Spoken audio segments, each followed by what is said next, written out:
I'm curious to know specifically out of the next like 3 hours, what is the number one thing that you want to learn from this class? And even if it's something like super easy, even if like you're just starting out and you don't know and you just want to learn everything, but my goal is going to be that by the time the 3 hours is done, that whatever specific things you wanted to learn, that you're like equipped, you can go out there and you could just kill it. So.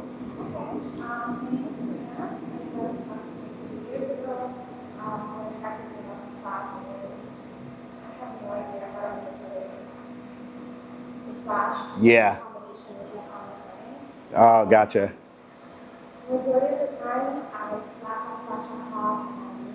Right. Yeah. But I want to know exactly how I should set my camera along with the flash. Love it.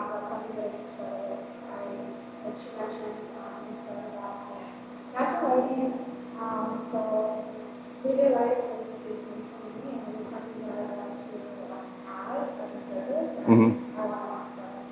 I love it. It's so funny because like I started off very similarly. I got a flash because people told me like you need to learn how to shoot with a flash, and so I put it on the camera. And most of the time it would turn out fine. But if you were to ask me, what are you doing? I don't know. I just put the flash on and it works, you know? But then you start to see like very well done shots, and then you start thinking like, okay, how did they do that? Because when I do it, it doesn't turn out that way. And so the good thing about this class is I'm going to go through all the foundational level stuff so that you understand exactly what the camera is doing, what the flash is doing. And then more importantly, when you take the photograph, if it doesn't look the way you want it to look, here's specifically what you have to fix in order to make it look that way. And then I feel like that covers probably 80%. And then the creativity part of it is what you have to bring to the game. That's where it's like, okay, do I want one light? Do I want two? Do I want a big light, a small light? Do I want to use a gel? You know, that's where it opens up. But the foundational stuff, we're going to cover it. That's going to be great. Yes.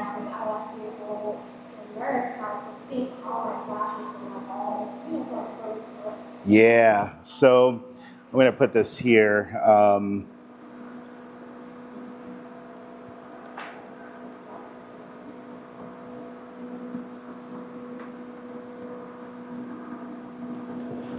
Flash groupings, that's super important. I started out shooting weddings, and you know, again, it was one of those things where you can't really shoot a wedding if you don't have a flash. Like a lot of these venues are horrendous; they're very dark, and so I learned a really cool flash setup that I won't necessarily be able to demo here, but I'm going to teach it to you, and then you're going to have to try it. Like once you understand the foundational stuff, I'll build on it and I'll tell you like, here's how I did it. But I can't demo it because I don't have all the flashes with me. But you'll be able to try it. It'll totally make sense. So that's perfect. Thank you. We'll start. We'll continue on. Yeah, what's your name and what's the number one thing that you want to learn from this class?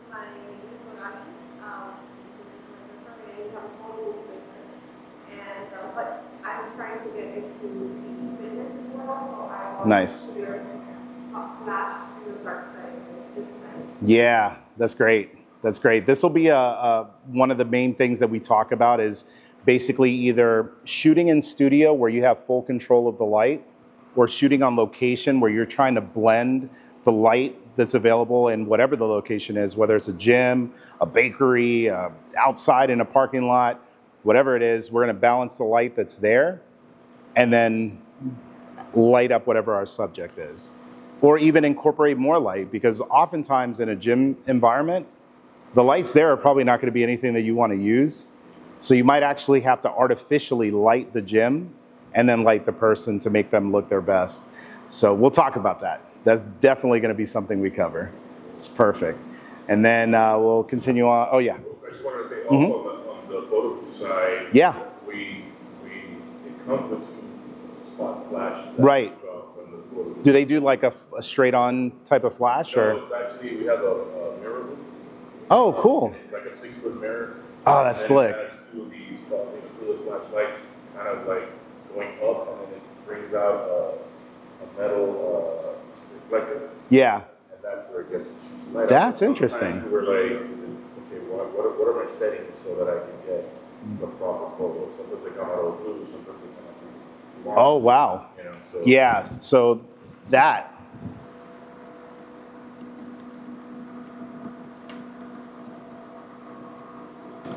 That will be covered.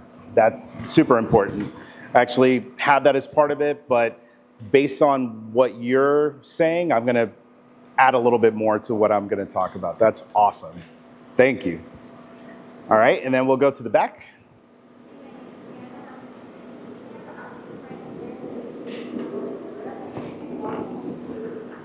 Nice, very cool. So you're just trying to learn everything basically. Okay. All right, we'll start with the nice foundational stuff and we'll build it up. You'll get a good lesson today. So, how about for you? Eduardo, yo hago más bien videografía. Mm-hmm. Me interesa mucho conocer sobre el mundo de los flashes. Por eso estoy acá. Saludos. No hablo muy bien inglés, por eso no les hablo inglés, pero entiendo bastante. La misma cosa aquí. No hablo español muy bueno, pero te entiendo perfectamente. For you? National artist, never use flash for my photography. Oh, wow. I'm interested in craft light a little bit more. So that's why I'm here. That's awesome. Very cool. So you'll get again, it's going to be foundational stuff that's really going to be helpful for you. And then you're going to be modeling for us, but you can still introduce yourself, and maybe you might want to pick up some things too. But if you want to introduce yourself to everyone. Hi everyone, my name is Cecilia. I'll be a model for today, and I'm very excited for this semester. But I'm also a photographer myself, so I'm excited for everything. It's going to be good. Can't wait. Can't wait. And then I think we got some folks back here. Hi, yes, I'm Jen, and this is my daughter Mika. Nice to meet you. Similar to her, we are hobbyists just wanting to learn everything we can, but she has expressed interest in possibly doing this as a career. So Ooh, we can learn that'd be everything awesome. we can now, that'll just benefit us. Very cool. Very cool. I could tell you as somebody who's been doing this, I started later in life, and I really wish I would have started younger. It just like the amount of opportunities, the amount of just experiences, the people that I've met because I'm a photographer and no other reason, like just the fact that I have a camera and everything that world opens up, it is the coolest thing. So I'm excited for you. This is going to be so cool. It's going to be fun. So cool. So I think we've got a pretty good list of different things, and I'm going to try to cover the majority of these things as we kind of like roll along with the class. And it sounds like a lot of what we need to learn is just the foundational side of photography with flash. And the cool thing is the way that I teach this, I think if you learned it anywhere else, just put that aside and just try to understand it through the lens of what I'm going to teach you, because there's a lot of different ways to teach flash. And I could tell you that for me, the way that I learned flash photography, I wouldn't recommend to anybody else.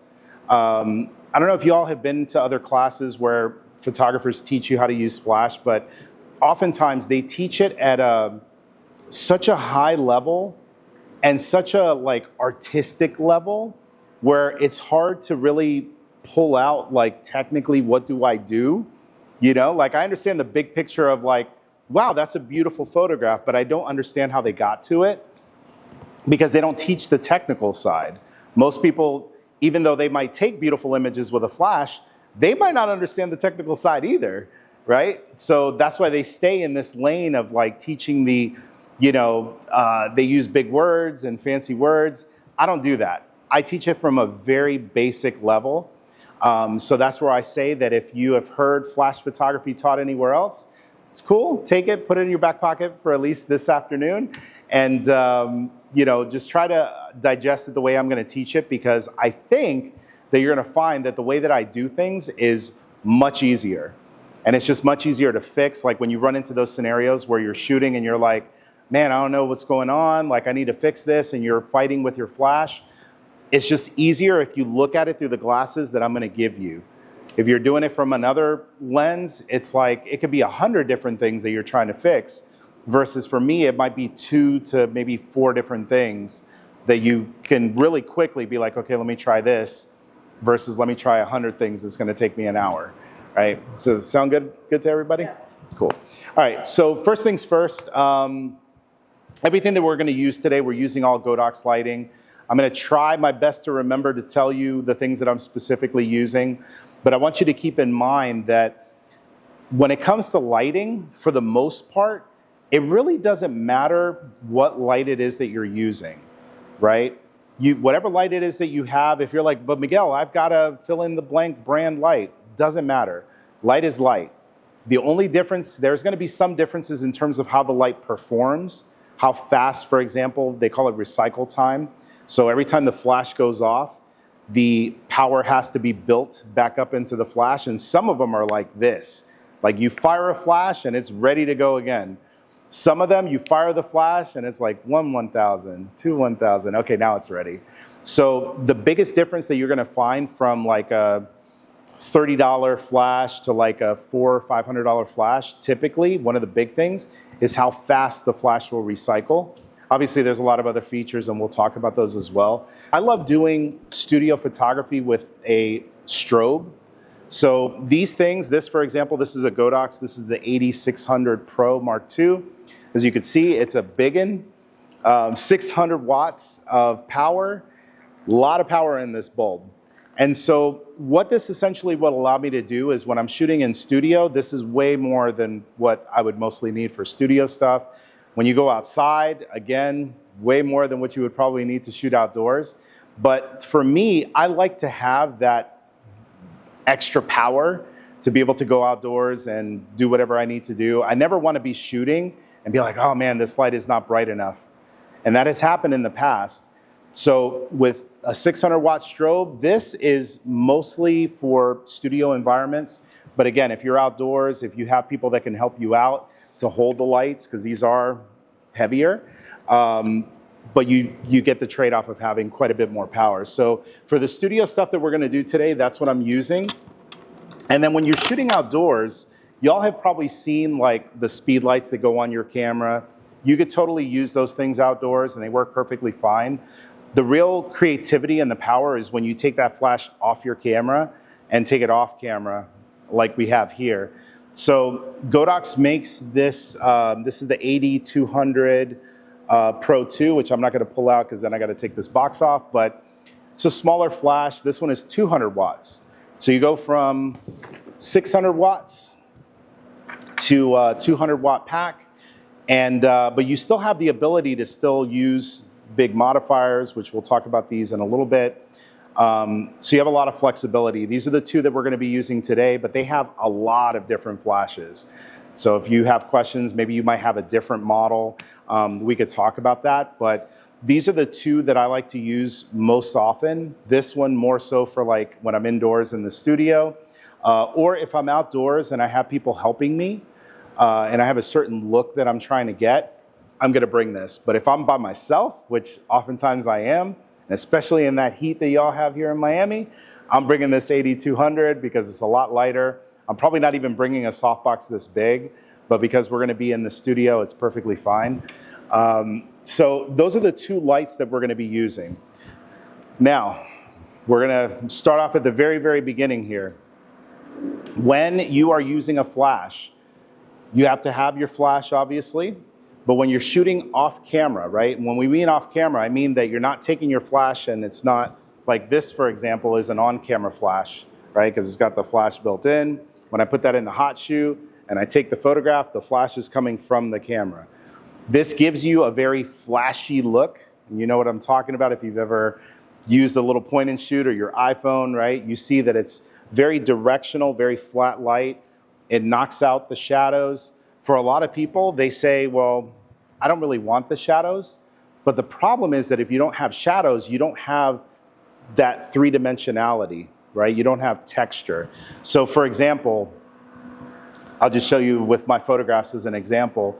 So if you look at some of these photos, there are shadows, even though they are very subtle shadows, because we can control it using different things, which we'll kind of talk about. But when you're shooting with an on-camera flash, if I was to shoot any of these photographs with a flash on the camera, they wouldn't have looked anything like this, right? I had to take the flash off the camera in order to get the angles so that when it lights the face, for example, with this photograph here, having it above, comes down and lights the face, the shadow falls underneath the nose.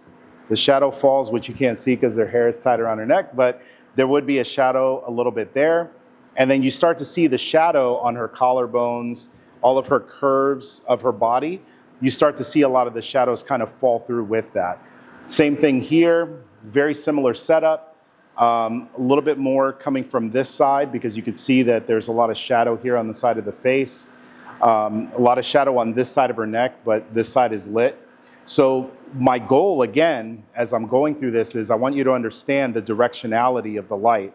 You should be able to look at a photo and see, oh, the light is coming from that side, right? Because if you know that, if you see this photo and you say, I like that picture, I want to try to do it, you know where to start, right? Okay, I'm going to take a light and I'm going to put it up high and I'm going to put it down, kind of angled downwards, so that way we create a little shadow here, we get a shadow here, and then you have to figure out what kind of modifier that I used, which I'll teach you how to look into that as well. But on-camera flash is cool, but obviously taking it off camera, and then you're going to need a trigger to be able to fire off your flash. Now, Godox has this X3S. This is by far, and I've been shooting flash photography now for a very long time. I have a bunch of different triggers at my house for different brands. This is by far my favorite trigger system that I have ever used, partially because of the fact of how small it is, number one. Like most of the triggers that are out there for different brands, they're big, and I don't know why, but it's like I already have a big camera in my hand. I don't want a big thing, big remote control, TV remote on my camera. This one is nice and small. It's very bright, very easy to see, just the information that you need to like work with your flashes. Charges with USB-C. And so this is what I'm going to be using for the majority of the shoot today. But what's also really cool is they have this one, and then they also have the on-camera flash that I was showing you. This is very unique because not only do you have a flash that you could put on the camera, but it also works as a remote for the flashes too. So it's like a 2-in-1. So if you have a camera where you want to just have that on-camera flash for whatever reason, you could buy one of these and this will still talk and communicate with the lights. But you have to make sure that whatever lighting system that you have the remote or the trigger, and that you have the lights that talk to one another. So I have Godox flashes. If I don't have a Godox remote, they're not going to communicate. Even if they're on the same channel, the same everything, it doesn't matter. A Westcott or a Profoto or some other brand is not going to communicate with a Godox, and vice versa, right? Does that make sense to everybody so far? Very simple. Got to have the trigger to communicate. They both have to be paired and synced up. Now, when it comes to using your flash, one of the biggest things to understand is that when you're taking a picture with a flash, unlike when you're doing it with natural light, you have two different exposures, okay? And this is going to be the most important thing. I'm going to demonstrate it for you, but I want to speak it into existence first so you understand it, and then I'll reinforce it by showing it to you. But when you're taking a photograph, you have two different exposures. You have the exposure that your camera makes with the settings, right? So you would use your aperture, your shutter speed, your ISO, you create an exposure, right? That's one exposure. The second exposure is the exposure that comes from your flash. And they're two separate exposures. Your camera doesn't have anything to do with the exposure coming from the flash.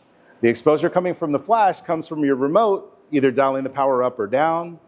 And there's different things that we can do. So for example, this is called the parabolic modifier. This is a very fancy, very expensive modifier. I love using it, but you don't have to go this fancy. You could do like a regular, kind of a bigger or even a smaller octa, and it works perfectly fine. But with these modifiers, I could change the size. For example, if I have a smaller modifier, it's going to give a different quality of light. If I get a bigger one, they have umbrellas that are like 7 foot that are massive that give you this like amazing, beautiful quality of light. The challenge is that as they get really big, it gets kind of hard to control the spread of the light because it's just a big light that just wants to go everywhere and anywhere all at once. So with certain light modifiers, if you ever are wondering like, well, why is this modifier like $50 and this one is $800?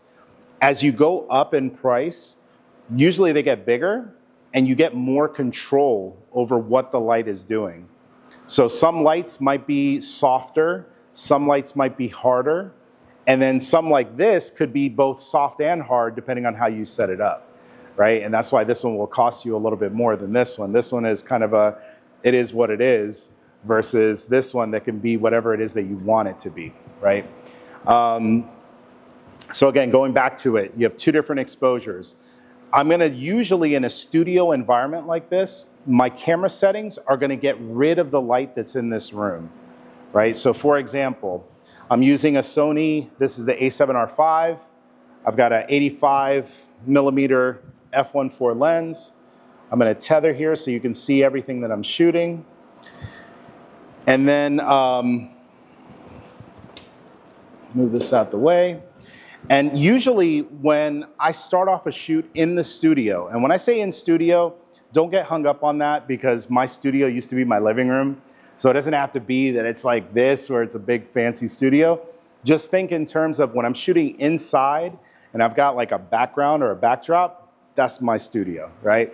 So in a studio environment, the first thing that I'm gonna do, I'm not even gonna put the trigger on the camera because I don't need to mess with that right yet. What I wanna do is I wanna use the camera settings to get rid of this light that's in the room.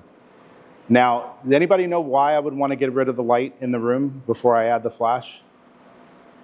Anyone wanna take a guess at that? Huh? Why? So because you might be thinking like, well, Miguel, you already have a little bit of light, so why would you wanna get rid of it and add another one? The goal is gonna be that if I use these camera settings to get rid of the light completely, now the only thing that I have to worry about is the light that's coming from my modifier. So I can control that to the top degree, right? I don't have to worry about, oh, I don't really I can see this light over here is adding a little bit, right? I just get rid of all of it. All of these photographs that you're seeing in this on my website, specifically the ones that are, the studio photographs, every single photograph, with the exception of these outdoor ones, any of these studio shots, I am getting rid of all of the light in the studio. And all the light that you're seeing there is lights that I intentionally put into that photo. It's not I didn't know that was gonna happen. Like, no, I intentionally carved the light to be exactly the way that I wanted it to be. And it started off first by getting rid of all the light in the studio. The other reason is that if, for example, here, this is a professional studio, all the lights are the same color temperature for the most part, from what I could tell. So you may not have that in your studio. You might be in a place where like my studio was my living room. I had lamps on. One lamp had a warm white. One was like a cooler white. And guess what? When warm white and cool white mix together, you get this like gross white that just doesn't look good. Your camera can only have, that's called white balance, right? Is making whites look white. Your camera can only have one white balance. So I either can take the warm white light and tune it to that, or I could take the cool white light and tune it to that, but I can't, or I can average it. I could say, okay, well, this is 5,200, this one is 4,000, and I'm just gonna be at 4,800 in between. But that's where you start to get skin tones that don't look right. So if you've ever shot with a flash and the person's skin looks like an alien, they're not looking right, chances are it's a white balance problem. It has nothing to do with the lights. You just have to figure out what the correct white balance is. But that's more for when you're shooting outdoors. When you are shooting in studio, you just get rid of all the light. And then the only white balance that I have to worry about is the white balance that's coming from my flash. The cool thing is with these lights, for the most part, they're all the same white balance. There's no homework you have to do. It's usually tuned to daylight, which is 5600 Kelvin. If you go in your camera, go to white balance, 5600, just dial it to that, you should be fine. If it doesn't look right, go to the website and just look and see what the white balance is, because there have been some flashes that I've seen where it's like 5200. So you want to double check it, but for the most part, every single flash that I've ever used that's any good, 5600 Kelvin is the white balance. So you tune your camera to that first. Then here's what we're going to do. We're going to dial in, and I'm going to give you my basic way of how I do this. And it's a lot easier. Anybody shooting DSLR in here? Or is everybody on a mirrorless camera? No DSLR users? Wow. You use it? Okay. So it'll be a little bit different with the DSLR. With mirrorless, it's very easy because you could just look at the back of your screen and you'll see it. But what you're going to want to do is the settings that you dial into the camera, before you put your flash on, your image should be totally black. You shouldn't be able to see anything, right? So my settings right now is f8, 1/200 for my shutter, and my ISO is at 100. So most of the time, if I dial in those settings, and you see how bright it is in this room, most studios are not going to be this much brighter. But if I dial in these settings, 9.9 times out of 10, you're not going to see anything, right? So if I take this photo here, we don't see any of the lights in the room. Now, if I was to open up my f-stop to f1.4, you could see now I start to see. So now this photograph, that lighting is coming from the two lights that's overhead because I haven't even turned on my lights, right? Now, if I turn on my lights and I don't like the way they look, I can't just mess with this one light. Now I have to also try to do something with the two lights that are above. So if I go back to my f8 settings, doesn't matter that those two lights are on, there's nothing there in the photo. And that's where we start. In studio only. Keep this in mind. When we go outside or you're in a location doing a shoot, it's a different thing, but just hold on to this idea because it doesn't change that much when you're shooting a wedding or doing something different. But in studio, we get rid of all the lights in the room. Now, what we end up doing is we're going to take our trigger, and there's a few different things to know. With our trigger, the flashes have what's called a channel, and they have a thing called a group. Okay, the channel is both of these things have to be on the same channel to talk to one another. And most flashes have many, many channels. I mean, I don't even know how many this flash has. I have it set to channel 21. So if I have the remote to 21, my flash to 21, and hopefully, unless we're just having one of those days, if I hit the flash button, it'll flash. And it's because they're both on the same. And that was very bright, right? Let's face that away. Actually, let's bring it down. So the really nice thing too is on the remote, you can change the power of the light. And I don't know, if this is something to me that I was surprised it took this long, but for many years while I was shooting professionally, my remote didn't tell me what the power was on the flash. So it would let me lower the power, but it wouldn't tell me what the power level was on the flash. On this one, I could see straight away what the power level is, and hopefully, if you see on the display, if you see on the display, as I'm rotating this, you'll see that it's changing, right? So it's super cool. The fact that I could just look down at my remote, like that was something that 10 years ago, you couldn't do that. You'd have to guess, kind of annoying. But so if it's on the same channel, you could do that. You can control the light. Now, there was a question regarding weddings, the wedding setup. You have the ability to put these lights into different groups. How does that work? If we have a studio setup where we have multiple lights, typically what I would do is the main light, the one that's doing the heaviest lifting in the photograph, that one is going to be set to A, right? And if you go into your flash, you'll see this one on the 8600. They make it really easy. There's a big red A on the light. These Godox lights are really cool too, where you could actually change not just that it says A on the light, which I think should be enough for most people, but I guess there's certain scenarios where maybe you might have the flash up really high and you can't see it.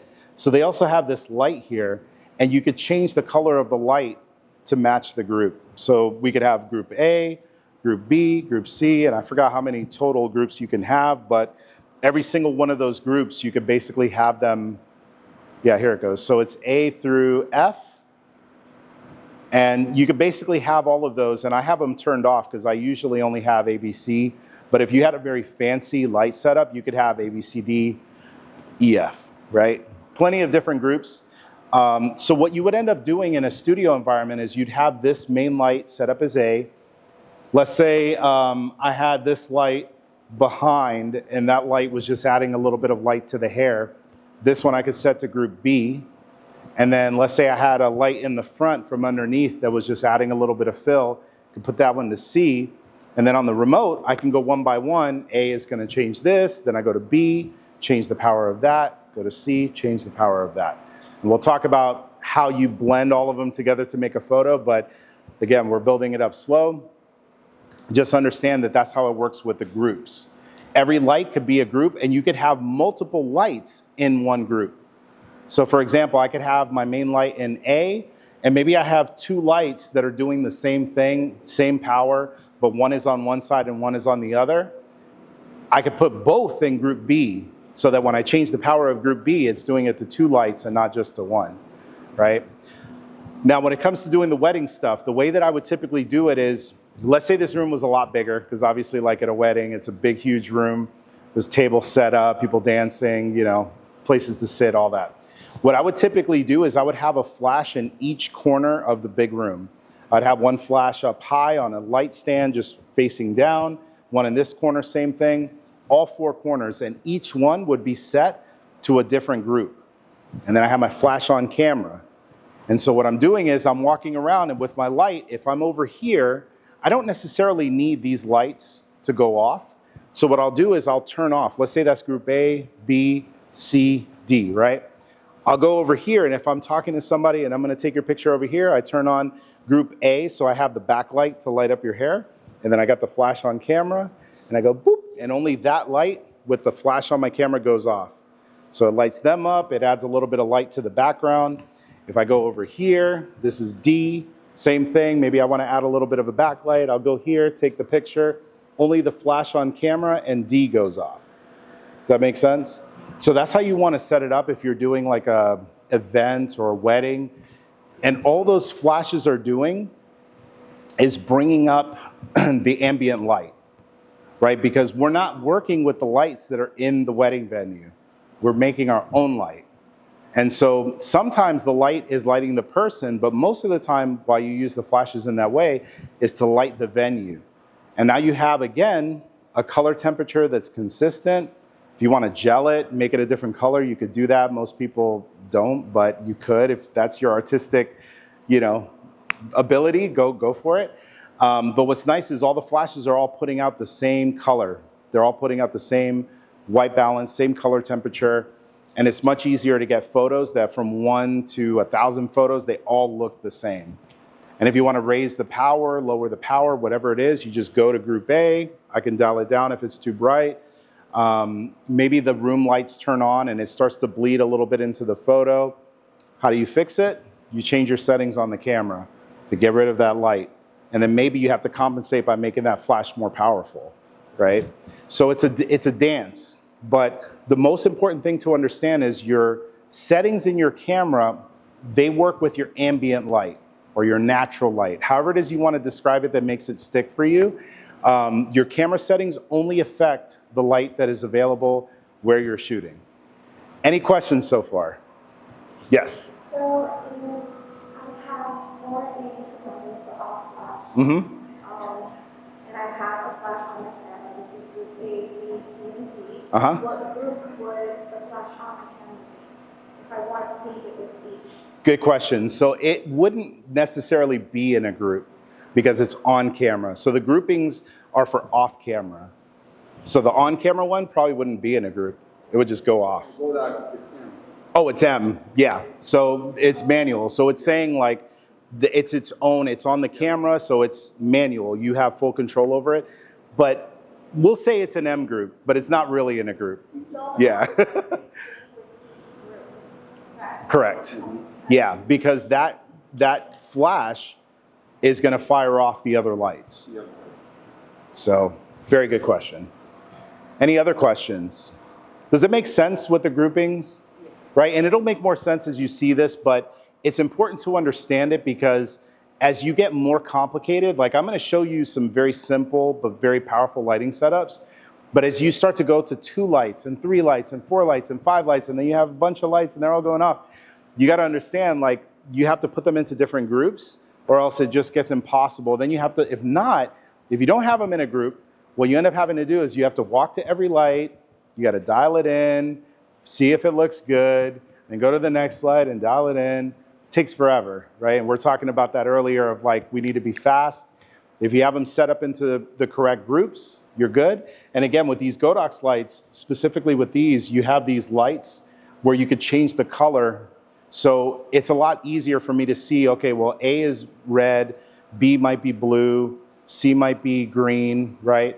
And I could just look at the light and see, oh, it's green, so that's group C, and that's blue, so that's group B, A is red, or however it is that you want to set it up, it's ready to go. Now, if you were shooting outdoors, right, because we talked about the studio, we want to get rid of all the lights in the studio, we're going to add our own lights, and we'll talk about that in a minute. If you go outside, your camera's still doing the same thing. Your camera settings are controlling the natural light, the ambient light. Again, fill in the blank with whatever word you want to use. Whatever the light is that's outside, your camera settings control the exposure of how that image or how that setting looks. Now, most of the time what ends up happening is when you're trying to use flash outside, you'll get your settings dialed in on your camera and you'll take the picture of the person and the flash is too bright. But for most people, they start changing settings on their camera when that's not what you're supposed to do. Because if the background looks good, we don't have to mess with that anymore, right? It's a little tricky at the end of the day because the light, you know, it's like every 10 minutes or so, gets a little darker and gets a little darker. So you will have to change the settings to keep up with the light that's leaving, right? Or maybe if you're the opposite and you're shooting in the morning and it starts out a little darker and it gets brighter, you'll have to change the settings for the ambient only. But for the person, if you keep the flash power the same, the exposure on the person is never going to change. Doesn't matter. You're always going to have the same exposure because your light, you can keep the light at the same power, and theoretically it's going to look the same until the blend happens where the ambient is too bright, and then you're going to have to start controlling the ambient a little more. But the idea is still going to be that when you go outdoors, your camera settings are controlling what you see outside. So, because I'm more of a visual person, so let's say this picture in the bottom corner. When I dial in my settings in camera, before I turn on my flash, I'm not looking at her. All I'm doing is looking at the environment. And I'm trying to make sure that the environment is the right amount of brightness before I take the photograph. If this background is too bright, it has nothing to do with my lights. It's my camera. I have to go in the camera and dial the correct settings in. And we're going to talk about settings in a minute. But all my camera settings are doing is controlling how bright or how dark that background is. Once I dial in the background, there is a small possibility that when I take the photo, she's going to be really dark. Or maybe she might not be really dark, but she's like not lit like this. So in that type of scenario, that's where the flash comes in. And all the flash is doing is lighting her. The light is not going to do very much to light the street lights that are, you know, halfway down the block. It's not, it doesn't work that way. Unless I add some lights back there, you could do that. I mean, if you want to be very fancy. I would have the model in it because like, it's good to know, like it could be that the settings for the background, maybe she's lit like this and maybe you might not even need a flash. Like in this setup, maybe the light is plenty, right? But so it's good to have them in there just so that you could see how it is. But most of the time, and after you've been doing it for a while, you kind of eyeball it. You know, like, oh, when I go here, I probably will need a flash, or, you know, maybe natural light is enough. But I like to have them in the frame just so that I have a reference, that I can see how dark they are. Because if they're completely dark, like you can't see them, it's just a silhouette, then I know when I set my light up, I'm going to need a higher power to really light them up. Or if they're like, maybe they're a little bit darker than this, then I know, like, okay, that light's not going to have to be up super high in order to light her up the way I want her to be lit. But again, camera settings control this light that I can't mess with, because that's the light coming from the buildings and from the sky. I can't go and say, hey, God, can you turn the light down? The sky's too bright, right? All my camera's going to do is control those settings. And now when the person gets to be lit, now I can control, and I can be very intentional how I light them. So before I jump into this, any questions so far? Because I want to make sure I haven't lost anybody. Still good? You see the difference between the studio and outdoors, right? In studio, I don't want any of the lights in here. The only light that I want is the one that I'm using. Outdoors, we're blending the light that is available with the lights that we're bringing into the frame. So it's a little bit different. Now, you could choose to do the same thing outdoors that you do in studio. You could just get rid of all the light outside.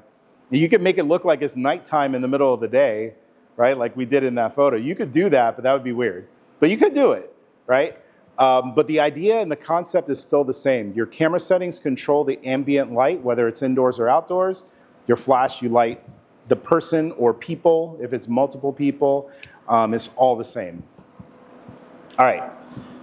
When it comes to lighting the person, right, we've already figured out our camera settings. Now we have maybe a person who's standing there and it's, you know, it's dark, and we're trying to figure out, okay, how do we light this person? We have a lot of different ways to be able to do this. We have, I don't want to say infinite, but it's probably close to infinite number of ways that you could choose to light someone. And this is where I want you to be equipped with the basics so that you can understand whatever you want to do as an artist. I'm not going to tell you it's right or wrong. You could do it the way you want to do it. But I will tell you, if you got into photography to save money, you picked the wrong hobby. Because all of this stuff is expensive, and people are like, well, which one do I use? And I'm like, use all of them. Because it depends, right? Like some people, you'll photograph them with this, and it's perfect for them because of the way their face is shaped and the structure. You can get away with it.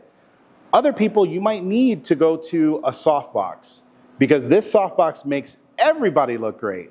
Like almost anybody, you photograph them with that, and they're going to look great.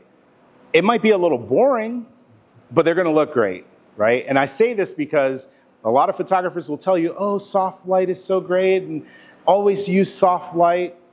If you shoot everybody with soft light, your pictures are eventually going to get kind of boring. Not everybody has to be lit with soft light. You can light people with hard light and still make it look really good. But you have to know, how do I make hard light? The hardest of the lights, I think, to start off with is just not having a bulb on this, and it's just going to be a hard light. You can make this harder. You can buy, and actually this one comes with a, they call this a reflector. So it comes with this little thing that goes here, and it's silver, and I'm not going to fire it at you. This will make a much harder light, so we could test this here. And it's also going to make it brighter as well. So we'll go here. Perfect. So you notice now I didn't change the settings of anything. And again, we're not saying this is what we're trying to go for. I'm just teaching you the light part, right? So you notice that by me putting that reflector, I didn't change the power.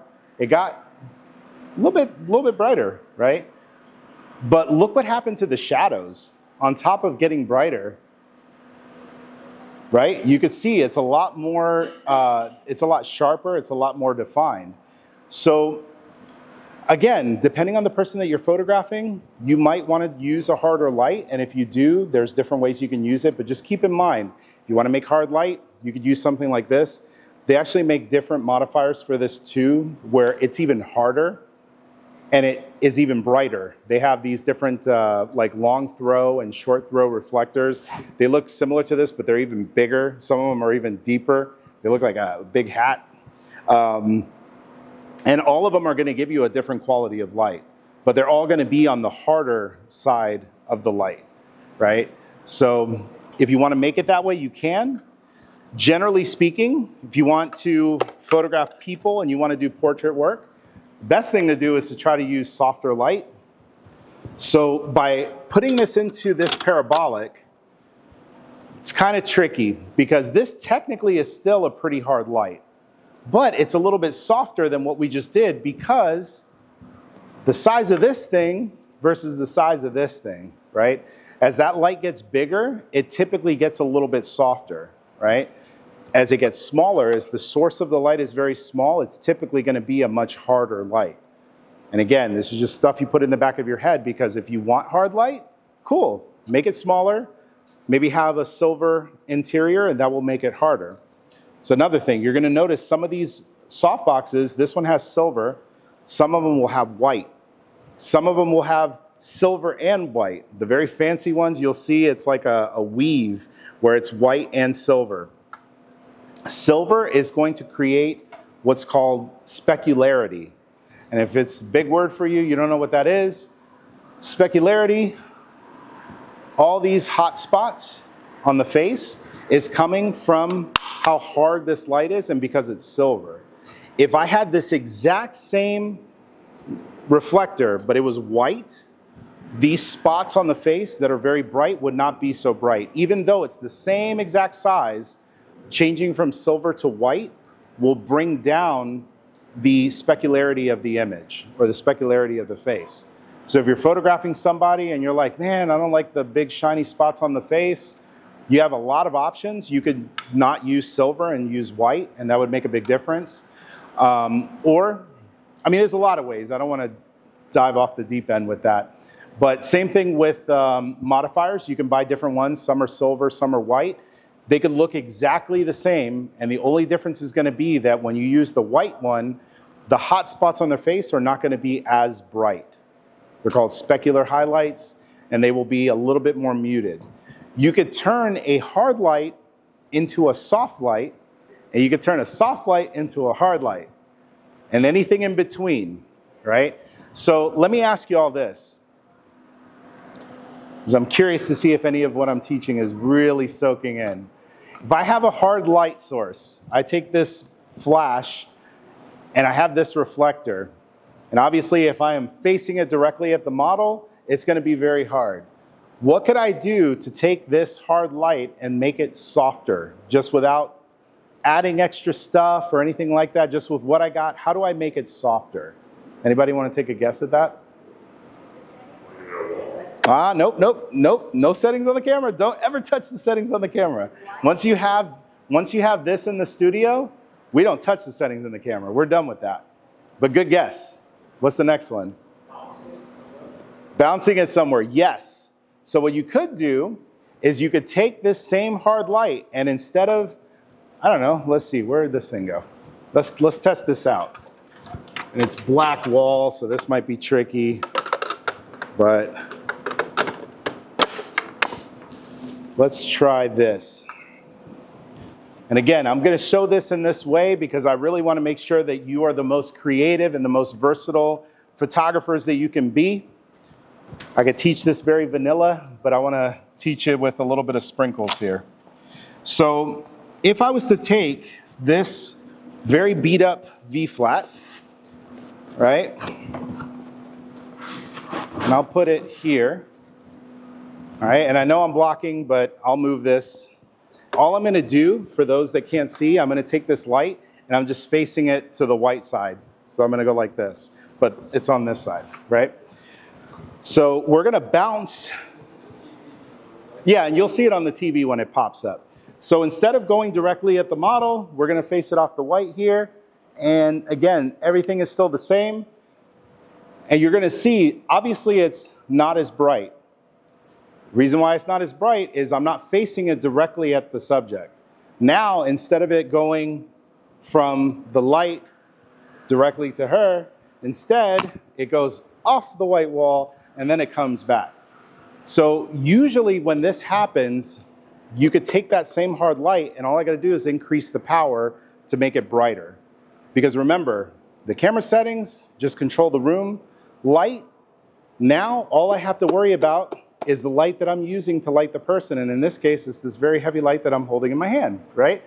So if I look at this photograph and I say, okay, now the shadows are a little bit softer than they were. It's the same light, same settings, still silver, right? But if I want to actually make the exposure brighter, I'm not changing anything in the camera. I'm going to the settings. Right now I'm at 1/16th power. Depending on the flash, and I believe this one, you could have it to where it's fractions, or you could have it as a number, 1 through 2 through 10 or 1 through 10. So we can go from 1/16 to 1/8, for example, and this is going to make it a little bit brighter. Same setup. I haven't changed any camera settings. I just made it a little brighter on the flash. So we went from 1/16 to 1/8. And let's see what we get here. Okay, so now you can see that by going up to 1/8, got a little bit brighter. I'm going to cut this demo and just go straight to 1/4 power. In 3/10 actually, or 2. Here we go. Go a little bit brighter there. So again, all I'm doing is I'm just increasing the power of the light, right? So it's very quick. And I'll move this here so everybody can see this. So the only difference is here, we went from hard directional light to now taking the light and bouncing it off of that whiteboard, same setting. But again, I'm not saying this is a good photo. I'm trying to tell you how to read the light, right? You notice that the shadows got a lot softer. Even though the exposure is too dark, the shadows got softer because it's not hitting her directly. That V-flat basically became a big white softbox, right? Which is very useful to know.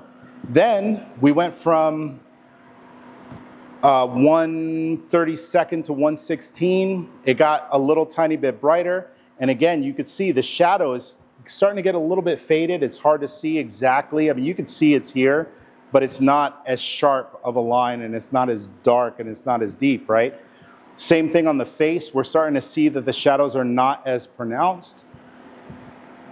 And then we go up to 1/4 power, 0.6. And now we're starting to see that that shadow is starting to get very, very soft. And again, I could probably even go up a little bit more, maybe to 1/2 power, and that would probably give me an exposure that personally I'd be a little more comfortable with. But I want you to understand the idea first and foremost that that hard light became a soft light by me making it bounce off of a white surface, and now that white surface becomes a bigger light source. Does that make sense?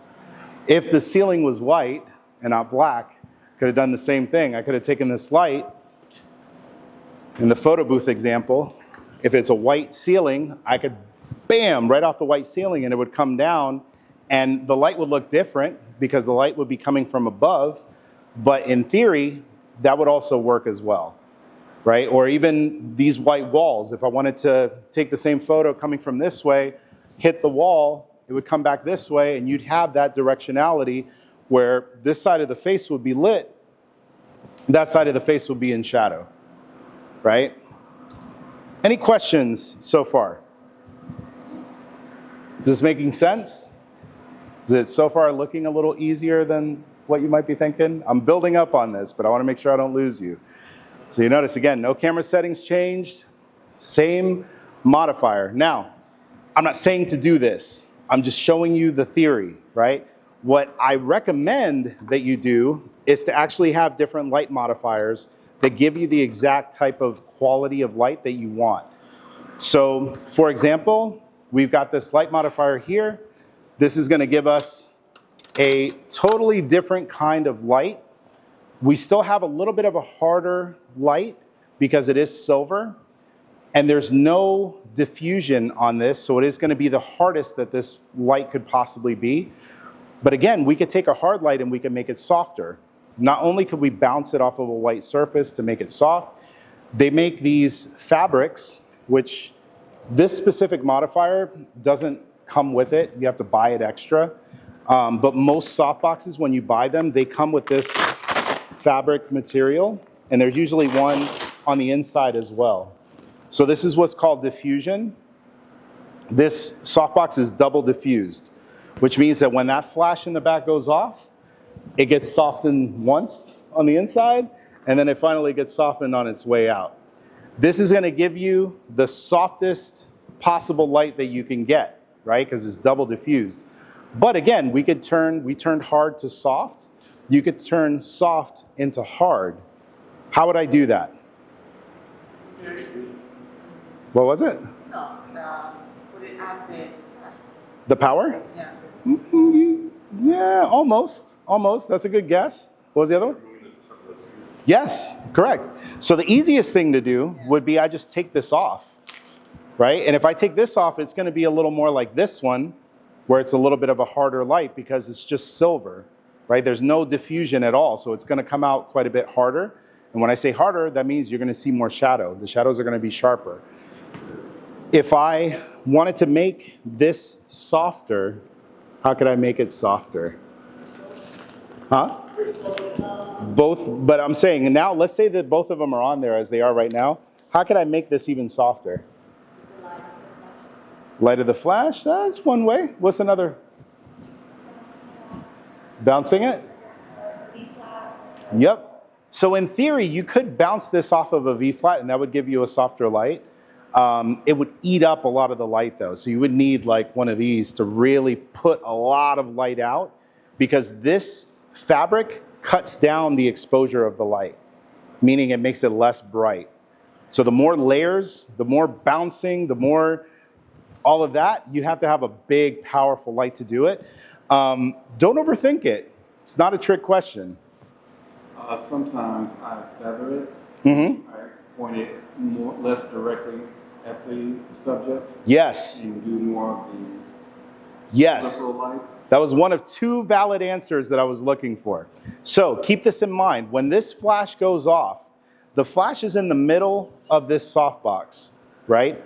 The way this flash is going to work, when that flash goes off, the hardest part of the light is in the middle of that softbox, because that's where the light is. The light is literally going through the middle of the softbox, but the outside edge of the softbox is not as hard, right? So what you could do is, I could face the middle part of this softbox directly to the person's head, and it's going to be a little harder.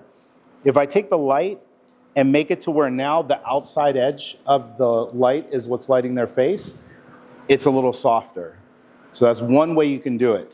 The other thing you could do is, if you have another fabric like this, you could just drape another piece of fabric over the outside of this, and that now becomes a triple diffused softbox, and it makes it a little bit softer. So a lot of different ways, and this is where I want you to think, like if you're in a situation and you're like, geez, I don't know why this light doesn't look good. Well, if I identify that the light is a little bit too hard, we could start adding diffusion. I had the first layer of diffusion, still too hard. I had the second layer of diffusion, still, maybe it's not as hard, but it looks good, but it's still a little too hard. You could either feather the light, which is taking the light and just turning it a little bit off axis, right? So if I was lighting my subject here, and I'll actually just demo this since we're here. Let's turn this on. Okay. We'll turn this one off.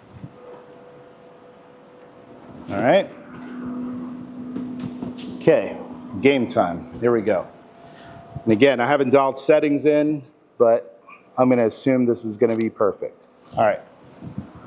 Close. It's a little bright, but you could see a lot softer of a light and also a lot brighter of a light.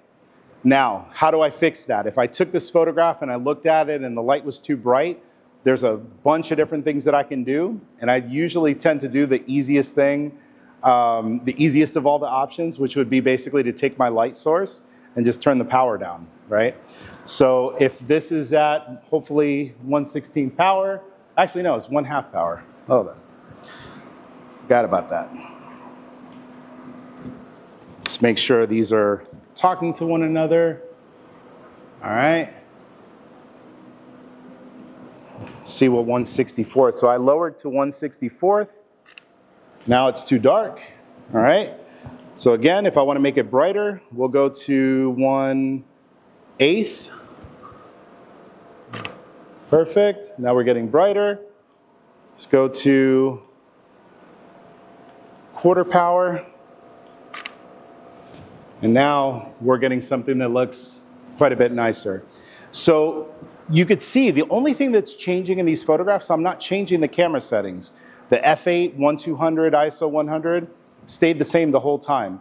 The only thing that I'm changing in this instance as option number 1 is to just raise the power up or down. Obviously that's a finite range of power. There's going to be some times where maybe that's still, like I can't get the right exposure based on the amount of power that I have from the light. Because remember, this is 200 watts versus 600. So there's a certain amount of brightness that I can get from this light. So in this case, I'm at 1/4 power. I could even go brighter, right? I have more wiggle room. So I could even go up to the 1/2 power, I think is where we started, right? So 1/2 power is going to be a little bit brighter. Or you go 1:1, which is full power. It's going to be a light grenade. It's going to be too bright. Very easy though, right? Like if you started off based on the principles that I'm teaching you with, get rid of the ambient light with your camera settings. Don't touch it once you've done that. And then you fire off the flash and it looks like this. Option number 1, if the lighting was at 1/64th or 1/128th power, that's very low, go up, right? Go to 1/64, 1/32, 1/16, 1/4, right? Or 1/8, 1/4, 1/2, full power. You have a whole big old spread of light options that you could choose, and you just keep dialing it up until you get an exposure that maybe looks the way that you want it to look. The second thing that you could do is you could take this light, and if it's here, you could bring it in closer, and that's going to increase the intensity of the light. Or if I want to make it darker, I can back the light away from her a little bit, right? So that's option number 2, is taking the light physically and moving it closer or farther. There's one thing that is very important that I think trips up a lot of people that are starting out, which is that, let's say, for example, this exposure is what I want. This is the perfect settings, perfect exposure. And I don't move this light. If my subject takes a step to the side, this light no longer looks like this. That sweet spot is exactly where she was standing. If she moves forward a little bit, she's probably going to get brighter. If she backs up a little bit, it's probably going to get darker. If she steps to the side, it's going to be darker. The quality, everything is going to be totally different. So it's very important that once you have found that Goldilocks zone for where the exposure looks beautiful, usually what I do is I get tape, and I'll tape, put a piece of tape on the floor, and I say, that spot right there, that's your home. And oftentimes I actually put an X in my studio on the floor, and I just tell people that's going to be where you stand the whole time. And I'm going to move the lights around you, but for the most part, wherever that X is, you're going to be there. That's your home. You're like a tree, right? And as long as those lights, we can dial in the power how we want it to look, and we're golden. And as long as they don't move off of that X, backwards, forwards, any other direction, every photograph that I take is going to be exactly the same. It's going to be the same brightness, right? Does that make sense to everybody? Any questions so far? All right. And we have some options too. So we have a lot of variables that we can play with, right? So if we know that the settings for the flash right now are the way that we want it for how we're lighting our subject, we could do some things creatively with the background as well. Maybe because she's standing maybe like 1/2 foot away from the backdrop, maybe we might say, you know what, I want the backdrop to be a little bit darker. How would you guess that we can make the backdrop darker if we just have the one light? Anybody want to take a guess? Yes, correct. So do me a favor and come out here. Yep, just like that. I'm going to bring this out. We're going to bring this here. Now, the idea is if this light stays the same relative distance from the model or from the person you're photographing, her brightness should not change. If I didn't change the camera settings, because we're not going to change that in this studio environment ever, and the light, if I didn't change the power, everything is the same, and I have the same distance, light to the model, the only variable that changed is how far this light is from the backdrop. So now, in theory, that backdrop should be darker. Unless we live in a parallel universe where light behaves differently, which if we are, that'd be pretty cool. There we go. So now you're seeing that the exposure for the person that we're photographing, right, our subject is going to have the same exact exposure, but now the background got darker. And the more that I pull the person away from the backdrop, if I had the room, I could be all the way back there where you are, have her all the way forward here, have the light here, and that backdrop might even just go pure black, right, depending on how far we move. So this is the dance when it comes to studio lighting. The dance is going to be, how dark do I want the background to look, or how bright do I want it to look? Maybe you might say, like in the case of this first photograph, you might say, okay, I like this one. I like the light on the subject. The background, I don't like that this side is in shadow and that side is bright. So what could you do to fix that problem? Who wants? Say it again? Fill with light. Fill with light. So instead of having one light, maybe I might want to do, in this case, I'd probably do 3, right? I would do what I just did, where I pull the person away from the backdrop, and then I could take one light on this side, put one light on that side, have it facing the background. And now, remember, we have different groups. Group A, it's always going to be lighting my subject, no problem. Group B could be 2 lights that are lighting the background, and now I could have that same bright background, and it could be even across the image. That's if you want. For me personally, I have no problem with the shadow being on one side. It adds to the dimensionality of the photograph, but again, I don't want you to be cookie cutter, you know? I want you to have the option that if something doesn't look good for you, no problem. You can look at the photo, how do I want to fix it?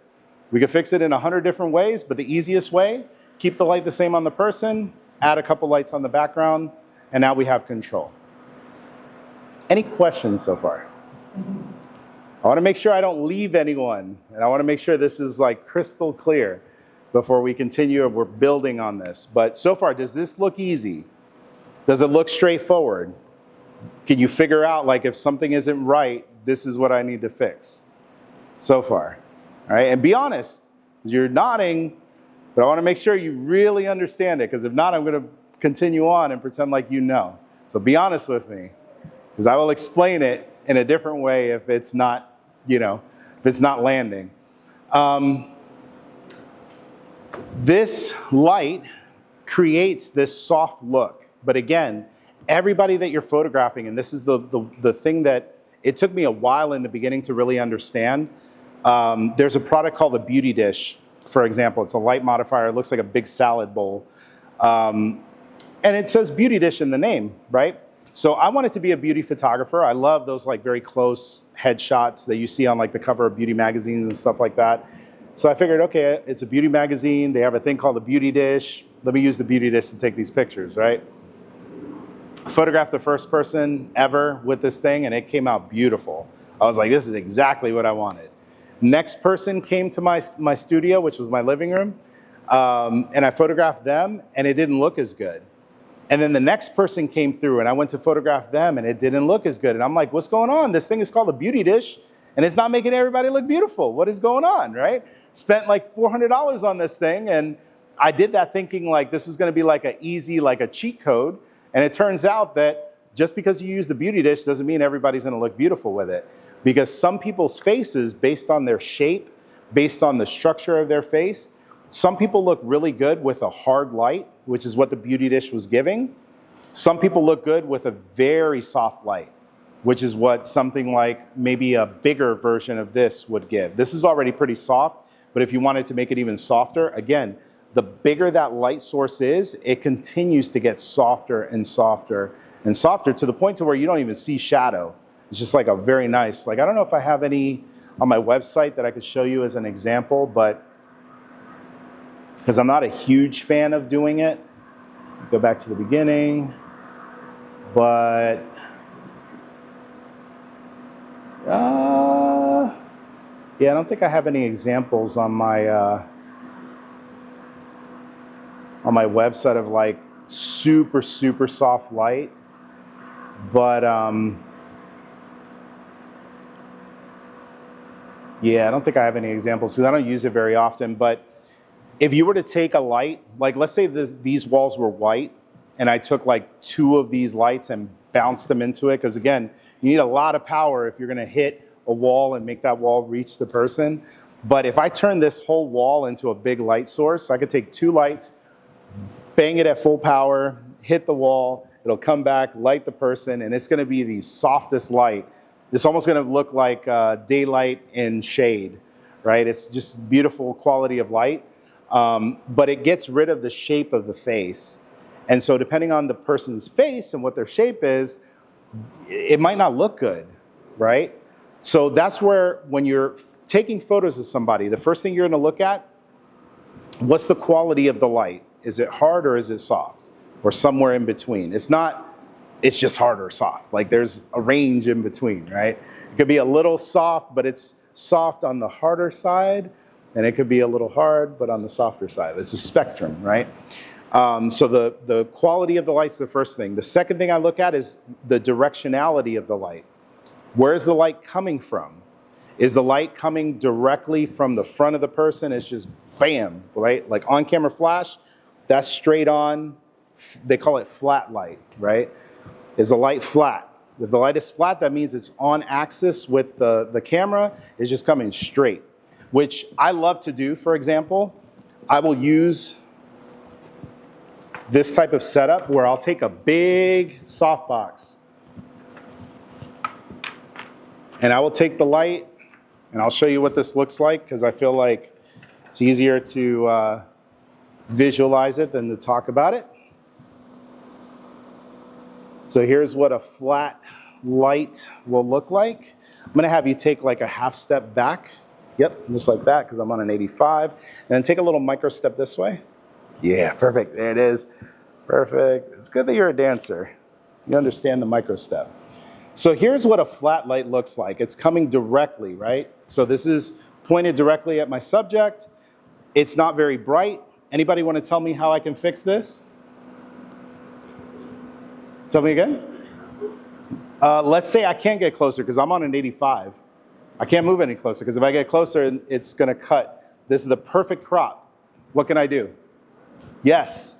Power right now, I'm at 1/2 power. Okay? I am, but keep this in mind. And I'm glad you asked that because that's the point that I'm making with this demo. This modifier, if I face it to y'all, so you can see from, well, now y'all are my model, okay? If I'm standing here, yes, I'm blocking part of the light, but this light is bigger than me. So the way the light works, it actually wraps around me, and it still continues to move forward. I am blocking part of the light, but because this is bigger than me, right, it still wraps around me, and it still reaches anybody who's in front of me, it's still going to hit them. With this setup, the challenge that we're running to is that the power is not high enough for us to be able to make a good exposure. So a couple of different things that we can do. And this is one of the things. This is the 200 watt that I'm using here. If I was to use that 600 watt, we could just bring the power up even more. But we're using half of the available power. But I'm curious. Let's put this to full power. Put it exactly the same way that I had it. Boom. Just like that. Right? Yes. So it's kind of funny, actually. So if you were to...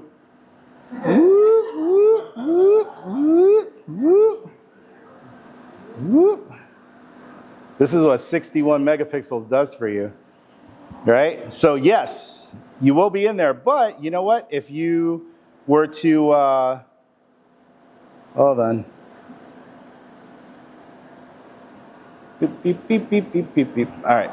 So there you can't really see it, right? So here's what we're gonna do. I'm glad you asked that. I wanna show you my watermark, because everybody asks, some people will ask, like, do you watermark your photos? And I do watermark them. I'm gonna show you how I do it. So first things first, I'm gonna bring the power. This is gonna be full power. So this is the brightest that this flash is gonna be able to give us. All right. At full power, it actually turned out pretty good. All right. So let's see if my watermark here worked.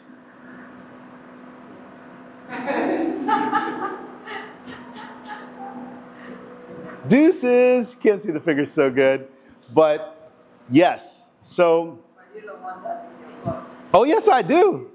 Oh, yeah. If somebody says, oh, Miguel, you didn't take that photo, I'm like, look at that silhouette. That's definitely me.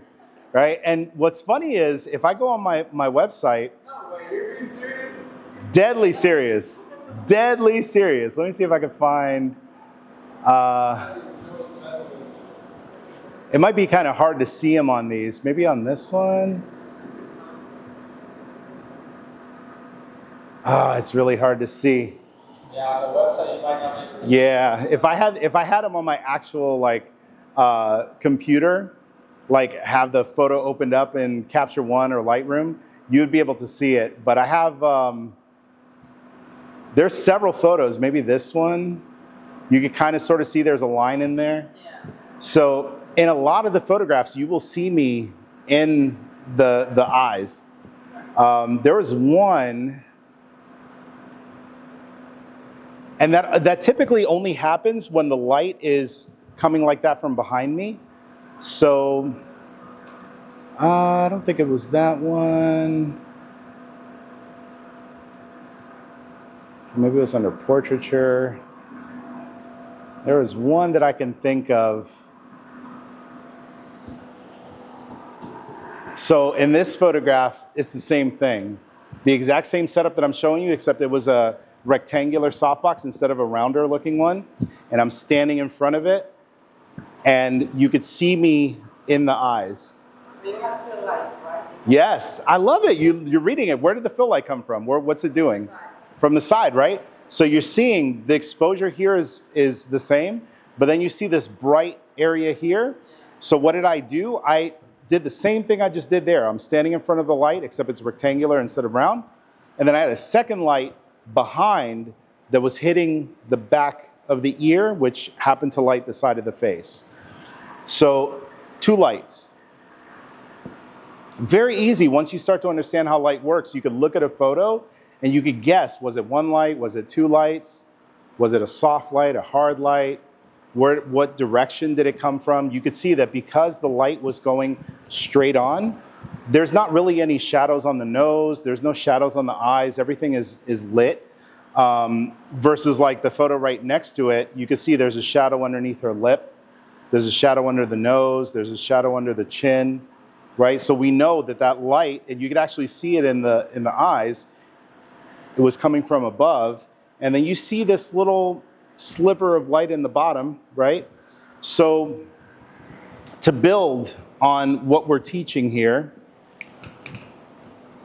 so once you have the 1 light, you could start to tweak things and you can make things a little bit better, right? You could add an extra light if you have the money, the space, the time, the resources, all that stuff. Or you could buy reflectors. These are cheaper. Silver reflectors, probably like 30, 40 bucks. And so what we could do is the same setup, just so that you could see what happens. We could take this photo, which I thought looked pretty nice. But if we want to add a little something extra to the eyes, I'm getting my workout today. Here we go. You can do something like this. Here we go, 1, 2, 3. Let's see if this picked up any of that light. It might not have. So, yeah, this one didn't pick up any of the light because it's not in the same path of the light. But there's a lot of different things we could do to make this actually work the way I would want. We could take this light, raise it up a little bit, not have it all the way down like that. Let's go like this. Okay. raise this up. We bring this in close. Here's how I would actually do this. I have a table, which would make life easy, but I'm going to balance this like the MacGyver that I am. Right? So maybe something like that. Or actually, you know what? Let me not do it so janky. Yeah, I'll use you as my assistant, my Vanna White. Okay, so come onto this side. And I want you to hold it like right here. And bring it in a little more, like right there. Yep. All right, so here we're still getting that same flat light, right? Except now I'm not in front of the light. We'll see if I still show up in it. All right, so I'm going to shoot from underneath this light. Again, the settings are the same. 1, 2, 3. Now we see what happens, right? Because now we added that silver reflector, so now it's pumping all that light back into her face. Nothing changed from the settings here to the settings here, except for adding that silver reflector. But again, silver kicks a lot of light, right? So if I wanted to get the exposure a little bit, maybe in between these two, what do? You could do white, that's one option, but let's just say I really like the silver in the eyes. Like, I love how the silver is picking up. So let's keep the silver. What else could I do? Lower the power, right? So I'm at full power. So let's go to quarter power. And again, over time, 1, 2, 3, love it. Okay, so maybe a quarter power is a little bit, I would actually be fine with that, and I'll tell you why, but I'm going to bring this up. Let's go to half power. We'll do the same thing. 1, 2, 3. Okay. That's nice. All right. Not too shabby, right? So I was saying, I actually am not opposed to this exposure because remember, when you're shooting, and I probably should have said this earlier, you want to shoot everything in RAW. So in your camera, make sure, especially when you're in studio, your shot should be in RAW. RAW allows you a lot of flexibility to fix the lighting or to adjust the exposure in post. So every photo that you take, the exposure shows up on what's called a histogram. You'll see this on your camera. You can pull up a histogram there. This one has it on the computer. So you could see this is the shadow side of the histogram. This is the bright side of the histogram.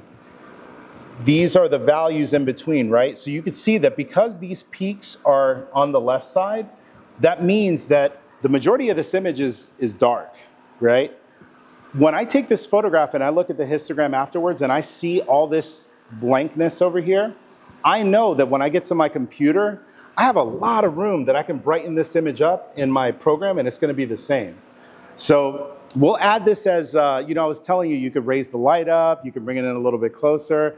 This is another option, which would be if you're shooting it in RAW, you can go to your program, Lightroom, Capture One, whatever you want to do, take the exposure slider, and boom, we got a brighter shot, right? So what's easier? If I would have taken that shot in the beginning, and let's say I only have like 5 minutes to do the photo shoot, yeah, I could go and keep playing with the power settings to dial it in, or I could say, you know what? I know based on that histogram that I can push the exposure quite a bit more.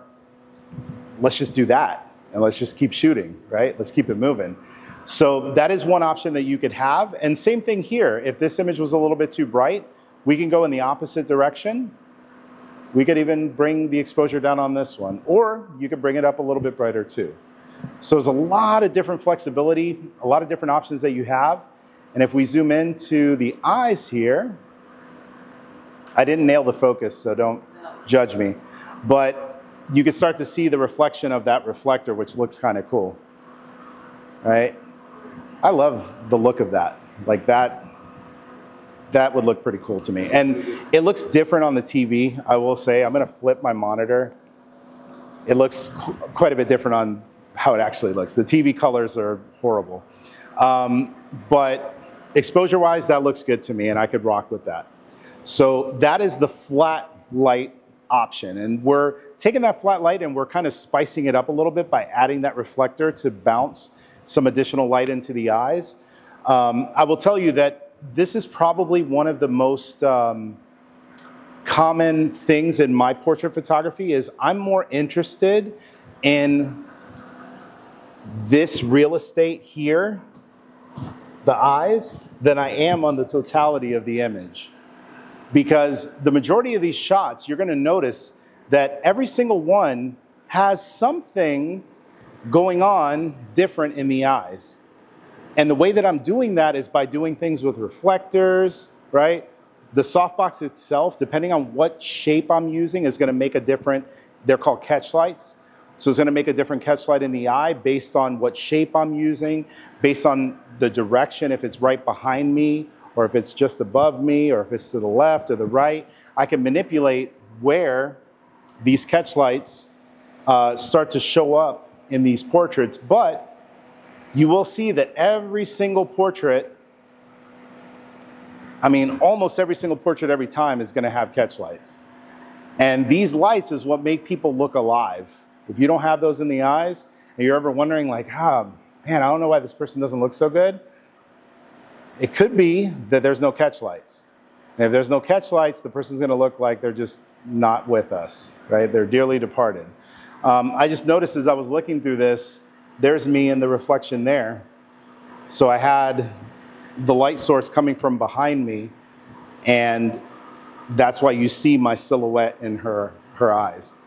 But the key takeaway from that is that if you have a big enough light source, you could stand in front of it and it's still gonna light the person in front of you. And I do that often. But if you don't like the look of a flat light, let's say you wanna make it more directional, you can do all kinds of stuff. If I put the light directly next to you, bring this down a little bit. We won't use reflectors because we're just we're studying directionality of light. So we'll take this. 1, 2, 3. And again, I haven't changed any settings. The power of the flash, everything is all the same. All I did was just move the light, right? And in this case, the light's kind of bright. It's a little bright. If you're ever wondering, they have in Lightroom and in Capture One, they have an exposure warning. And so you'll see, if you ever see this red stuff here, that means that those pixels are gone. They're blown out. It's bye-bye pixels, right? You can bring them back if you drop the exposure, but I will tell you that on some cameras, when you bring down the exposure in that way, those pixels will not retain the color. They'll be kind of grayish looking, and it won't make the person look good. So I tend to have this exposure warning on, and I actually have it in my camera so that when I take the photo, it shows me the photo, and it will blink if any parts of the image are a little bit too bright. And I don't mind if it's the background, because I don't really care. The background I could fix later on in Photoshop, but if it's on the face and on the nose like this, that's too bright, all right? You gotta bring that thing down. So there's some options, again, if we want to, and I'll leave this on so that you can see how we experiment. In this case, we're at half power with this light. I already can tell just based off of the lit part of the body that it's too bright.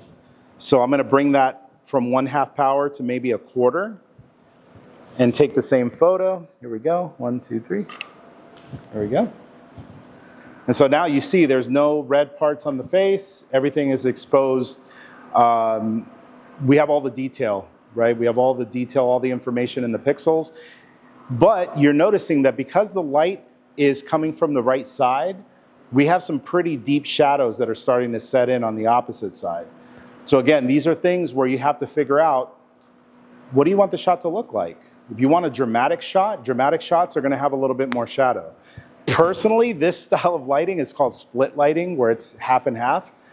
I would never light a woman with split light, ever. It just, maybe there's a face out there that looks good with it. I have yet to see that face, but for the majority of photography that I do, I don't want to guess like, oh, this light I know is not going to work for a woman, so I'm going to use it for them anyway just to see. Like, I don't do that. I go with like, I know this is going to work and I know this is going to look good. So split lighting, which is basically having the light immediately to the left or to the right, is not something that I would do. But here's the cool thing. This light and this exposure Another principle that I want you to understand. This light can go, in this case, 180 degrees because you're looking straight at everyone. But you have a 180-degree arc around the person that you're photographing that if I keep the power the same, the height the same, everything the same, anything in this arc is going to give me the same exact exposure that you're seeing there. Nothing changes. Why? Why doesn't the exposure change in that 180 degrees if I keep it the same distance away?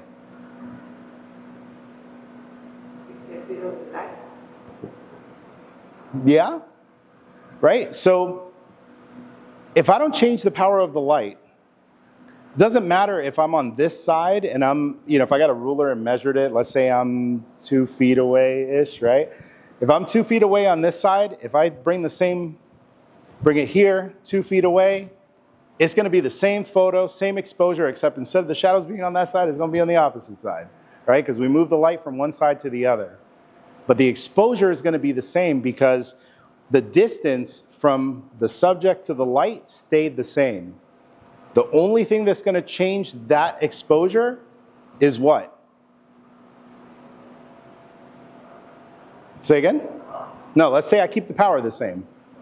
What could change the exposure? If we keep the settings on the camera the same, the power on the light the same. The distance. Yes. Yes. The distance of the light. If I keep the distance 2 feet away, I could be 2 feet away here. I could be 2 feet away here, 2 feet away here, 2 feet away here, right? So on and so forth. If I'm 2 feet away, the light, the exposure is going to look the same. The only thing that's going to change is the direction that the light is coming from. Does that make sense? I'm really hoping that this digs in because I'm telling you, this is how you create the portraits that you want to create, right? If I looked at this and I'm like, oh man, that doesn't look good. But I like the exposure. The exposure looks good. Well, guess what? I could take the light and I could go 2 feet away, maybe go here. And I could take the settings. I haven't changed anything. Everything's the same. And I just go like that. And all of a sudden now, the exposure is the same. But now what's happening is the light is starting to hit the other side of the face. Why? Because now the angle of the light is actually starting to hit that side of the face. If I want it to be more straight on, like we had earlier, you all saw that already, right? Having it straight on, what that looks like. And obviously, the more that I continue to rotate around, you're going to start to see the shadows and the highlights start to shift, right? And the background, we're assuming I like the way the background looks, right? Any questions so far? I want to make sure you're getting it because I'm not getting the 50 hands all at once when I'm asking the question. So I know that there's still some gaps. There's still stuff missing. Don't be embarrassed because I want to make sure you get it before we move on. Does this make sense to everybody? Quality of the light is how hard, how soft, and everything in between. The direction of the light is very important to understand. And the direction of the light, in this case, we're trying to keep the direction, we're changing the direction, but we're keeping the exposure the same by making sure that the distance, which is the other thing, to make sure the distance is the same. If the distance has to change for whatever reason, because we're trying to compose the shot a certain way, whatever it might be, then you have to adjust the power of the light. It's not a big deal. I just talked over the questions. Any questions that you might have so far? How can I, so you had mentioned earlier that depending on your subject, it's also depending on the modifiers. Yes. And not all modifiers are for the person. Yes. So how can I look at my subject and determine which modifier is? Great question. Thank you for this. Thank you. All right, so how do you choose what type of modifier? Because each modifier is going to give you a different quality of light. So how do you pick which one you need for the specific person that's in front of you? I have a little bit of a cheat sheet, a little bit of a hack for it. The hack would be everybody looks good with a big soft light. So if you want to make everybody look good, get yourself, this is a Godox QR P120. This is 120 centimeter. I don't know what that adds up to in feet. Maybe a 4 foot, 3 foot softbox. Get 3, 4, 5 foot softbox as big as you can fit in the space that you're trying to shoot in. You're gonna get the best, most beautiful soft light. Everybody, for the most part, is gonna look good with a big soft light. Again, getting them to look good is one thing, but it's kind of boring. Just shooting everybody with soft light, to me personally, after years and years of doing it, it just gets really boring to see all the time, you know, everybody being shot with soft light. So you start to learn over time, and typically the way that I do it is I'll guess. I talk to the person when they come in, we have conversation, I casually look at them when I'm talking to them. I don't do one of these like weird, creepy things, right? We're talking and I'll look and I'll assess. I call it my ocular assessment, right? And so I'm looking at the person's face and I'm trying to understand a couple of different things. First thing that I'm looking at is how angular is that person's face. Sometimes when a person's face is very angular, the soft light is a little bit easier to work with because it gets rid of a lot of the shape and the dimensionality of the face. So again, it's a bit of a hack to use like a big softbox because it doesn't matter what the face looks like, it's just gonna be a nice soft light across it. So that's one of the first things that I'm looking at is to see like the angle of their face. Do they have a really defined jaw or is it a little bit more rounded out? Is their nose big? Is their nose small? Are their eyes deep set or set out a little bit farther? How is their skin? Is the skin oily? Is the skin dry? Are there scars on the face? Is there hair on the face, right? The hair on their head, is it covering their face in any way? And usually when people come in, I could usually tell like what side of the face they like to be lit on by how they part their hair. So like, for example, there's a reason why I keep the light on this side, and it's because you could see, based on the way that the hair is parted, I would guess, right? Doesn't matter who the person is in front of the camera. If I see the hair set this way, I'm not gonna light from this side.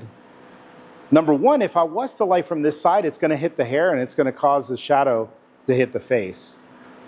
But number two, I can already tell that, do you prefer this side of your face, right? So that's why the hair is that way. Like, it's not rocket science. There's some people that you photograph where they have the hair back and it's, you know, they have a very symmetrical face. So you can light them from left, right, front, doesn't matter. It works fine. Typically what I will do is it's an educated guess, right? I start off first with the octa. I see what the soft light looks like. And then I start to gamble a little bit.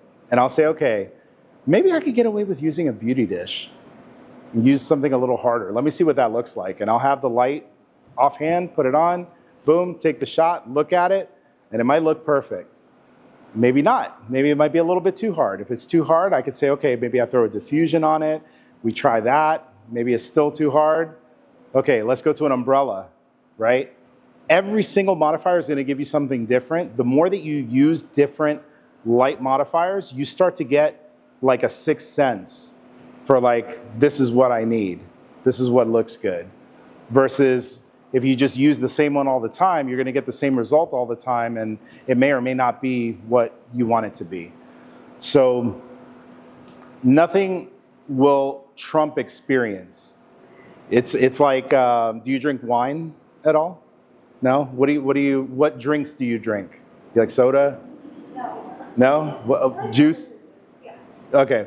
So you probably could tell the difference between like a cheap, like a dollar store brand juice and like coffee, right?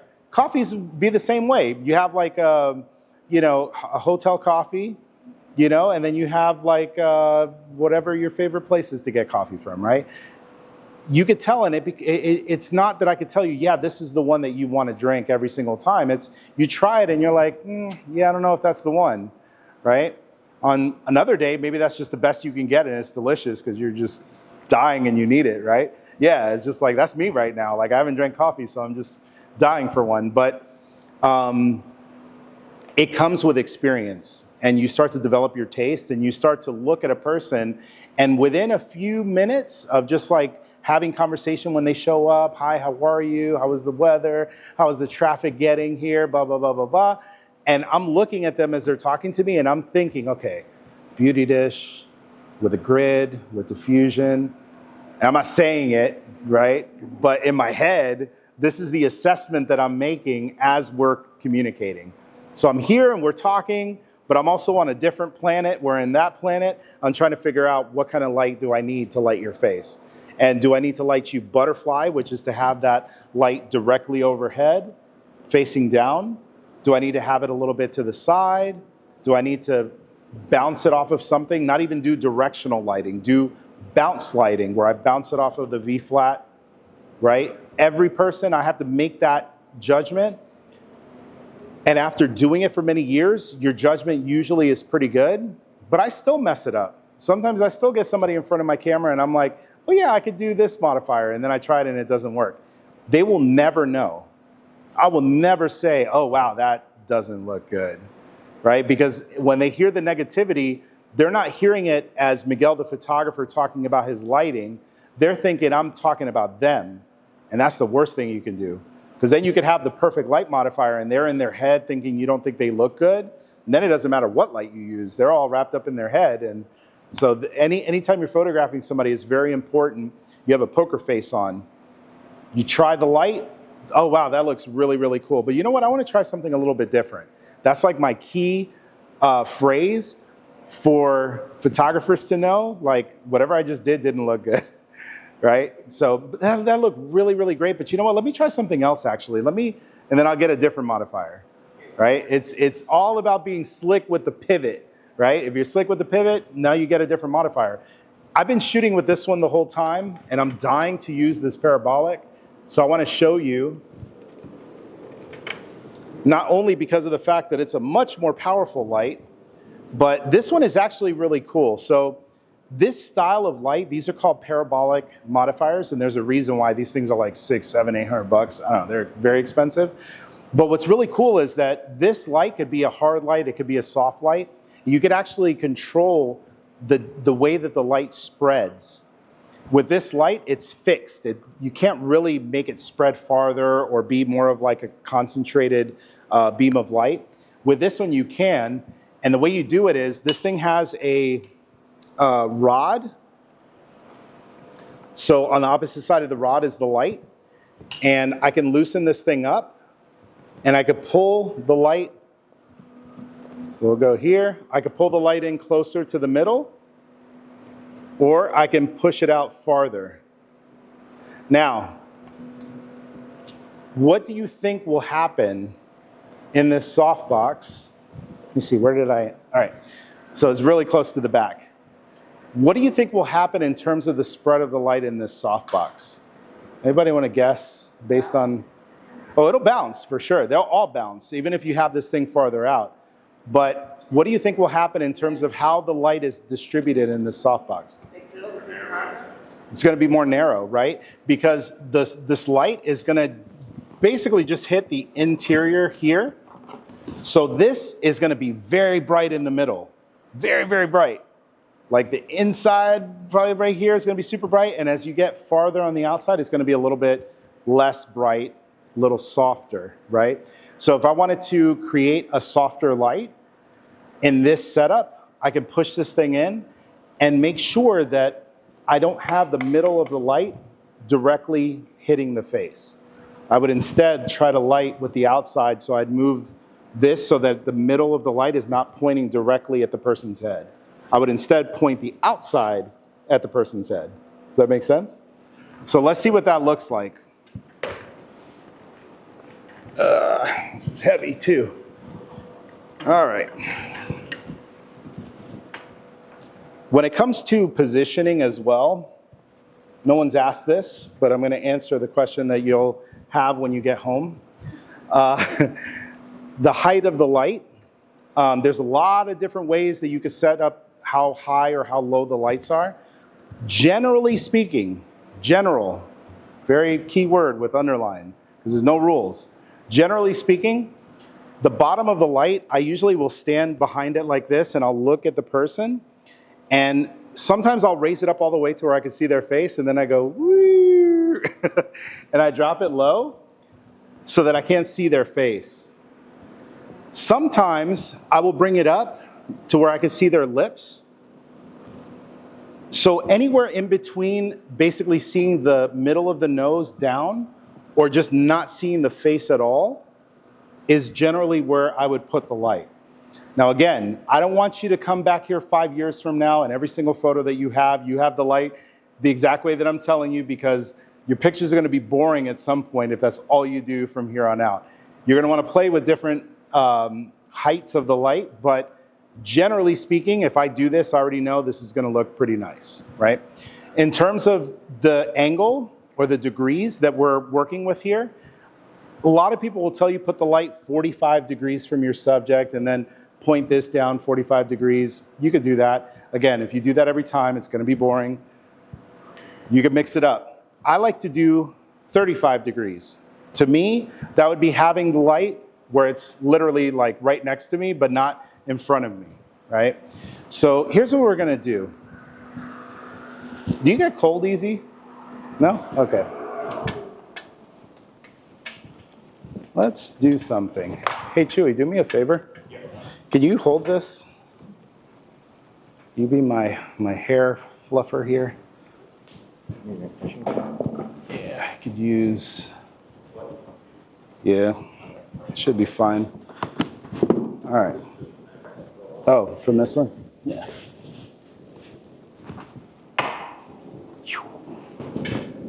There we go. All right. Let's try to make some nice pictures here. Not that these aren't nice, but we're going to add a little something to it.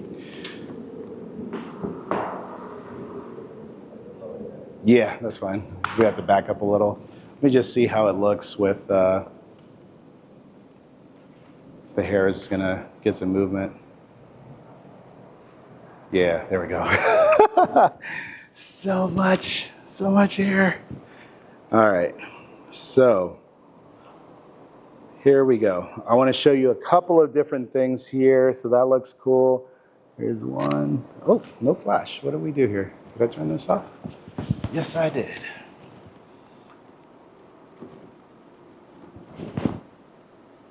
There we go. Wow, that was very bright. Very bright. I'm going to bring this down to 1/16th power. Why did I pick 1/16th? I just guessed. And wow, that's a light grenade. Did that really? That seems way bright. Oh yeah, okay. Well, there's 1/16th power with a 600 watt light.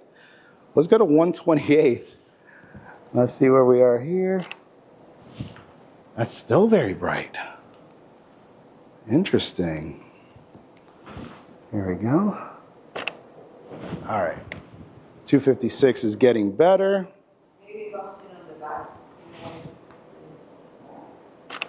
Oh, now that's not registering. Hold on. Went too far. Ooh, hold on. Did that flash? It did? Whoa. We went too far in one direction here. There we go. There we go. Lovely. Now, bam. 1/32. And we got the power right. So again, you saw in real time as I'm taking these photos, and they're too dark. There's no stress. Just keep playing with the power. That's it. Camera settings stayed the same. The only thing that I'm adjusting is the power of the light. Now you're noticing that this modifier, because it's a silver interior, this specific light is a bit of a harder light source. There's no diffusion. We have no diffusion fabric on the inside, none on the outside. I don't own it. I think it's like $120 for the two fabrics. Probably should buy it here. And you could do that. You could add a diffusion panel and that would make it even softer. But just coming out of the box as is, you're still getting a really nice softness to the shadows, even though it's a silver interior. It's a little bit of a harder light source. But you see the shadows are really nice and soft. And it just gives you a really nice, kind of a pretty look to it. There was one thing that I missed. Oh, here it is. So something that's kind of important that I would recommend, bless you, You can, because you're shooting these in RAW, you could go in post, bless you, and you could adjust the white balance in post-production to be something else. So like, you remember I was telling you, these flashes are usually set to daylight. So you notice the difference between, this is what automatic white balance did. It warmed up the image, but daylight looks like that. And I mean, looking at the photo here, daylight is actually what it should be because that's what these lights are. But what you could also do is you could buy these little gray cards. I have a portable one that's gray and kind of like an off-white. And you could have the person hold this, and you could set a custom white balance in your camera. Now, how do you do it? Every camera is different. But every camera gives you the option to set a custom white balance. So in this one, I'm going to go to set. And it's got a little box on the screen, so I'm going to point it at the target. I'm going to hit the circle here, capture, and it says 6,300 Kelvin. I'm going to hit OK.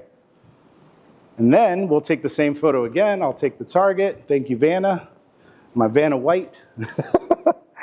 There we go. And 1, 2, 3. Perfect. And now you could see what the difference is in terms of the white balance and the color. So as you're taking photographs, this is what daylight, actually let me put it how it was. This is what it looked like shot auto white balance in camera. This is with the custom white balance. Now I could still, because it's raw, actually let me go back to shot. Here it is. Now we're comparing it correctly. So there's auto white balance. This is with the custom white balance that I had, that I dialed in. That's still a little bit warm for me, but again, it all depends on your personal taste. For me, when I set this to daylight, and again, don't use the big TV as reference, use this monitor, because there's a big difference. I like the way the skin tones look on this one. So you could set it this way, you could do it in post. Oftentimes with a lot of my photos, I like to do kind of creative white balance. So I might not even want it to be accurate to whatever the correct white balance is. I just mix it up to what looks good to my eyes. Does that make sense? All right. Any questions? Yes. I have a question. So you talked about the studio and outside. Yep. What about a studio that has windows where light comes in? Is there anything particular that you do in that case, or is it Yeah, that's a wonderful question. And I love those studios. I love them where they have big, huge light or big, huge windows. In those types of environments, in those scenarios, I actually would just use the window light if at all possible, and I would just shoot straight up natural light. However, you can augment the light that's coming in through the windows with your own lights. And in most scenarios, I would say, okay, that light coming from these big windows is my main light. My flashes are going to be my fill light, my kicker lights, hair lights, whatever it is, depending on the angles, right? So what I would end up doing in that scenario, option one would just be use the windows, don't use the flash, because you could do so much with big window light. That's like my dream. I wish I had that. But let's say it's overcast outside, you're not getting a ton of light. You might have to raise your ISO up really high because there's just not enough light coming from the windows. What you could do is you could use your flashes, you could bounce them off if there's any white walls to bring up the ambient light that's in the room. So what I would likely do is if that was a big panel of windows, that would be my main light. And let's say it's gray and black, so I can't bounce it off the ceiling, which would be what I would love to do. But I could take the lights and bounce them into the white walls, and that light will hit that, and it just brings up the ambient light just a little bit. So it's a little bit of a balancing act between how much of this light is naturally lit, how much of the photo is naturally lit, versus how much is it lit with a flash. In this case, 100% lit with a flash, which gives you a lot of creativity, a lot of power to take that light and move it to wherever it is you need to move it. On location, you have to be able to play that delicate balancing act, but the principles don't change. So the camera settings are going to be controlling that ambient light that's coming from all the windows. The light that's hitting the subject is going to stay the same, unless that ambient gets really bright. It's all going to stay the same. So all you're going to do is basically play with your camera settings till you get the right exposure, and then just fill it in with flash. That's how I would do it, but again, it would depend. Everything, it all depends, and there's very much kind of like a let's try it out and see approach when you're using flash, but the more that you do that, you start to get a really good sense of what the results are possibly going to be, and so then your guesses are not like dumb guesses where you try it and you're like, oh wow, that was terrible. Like it usually is like, oh, let's try it out, and it's like, oh, it's in the ballpark of where it needs to be, and then you make a little tweak here and there, and then it's perfect, versus it's just like way off. So very good question. What other questions do we have so far?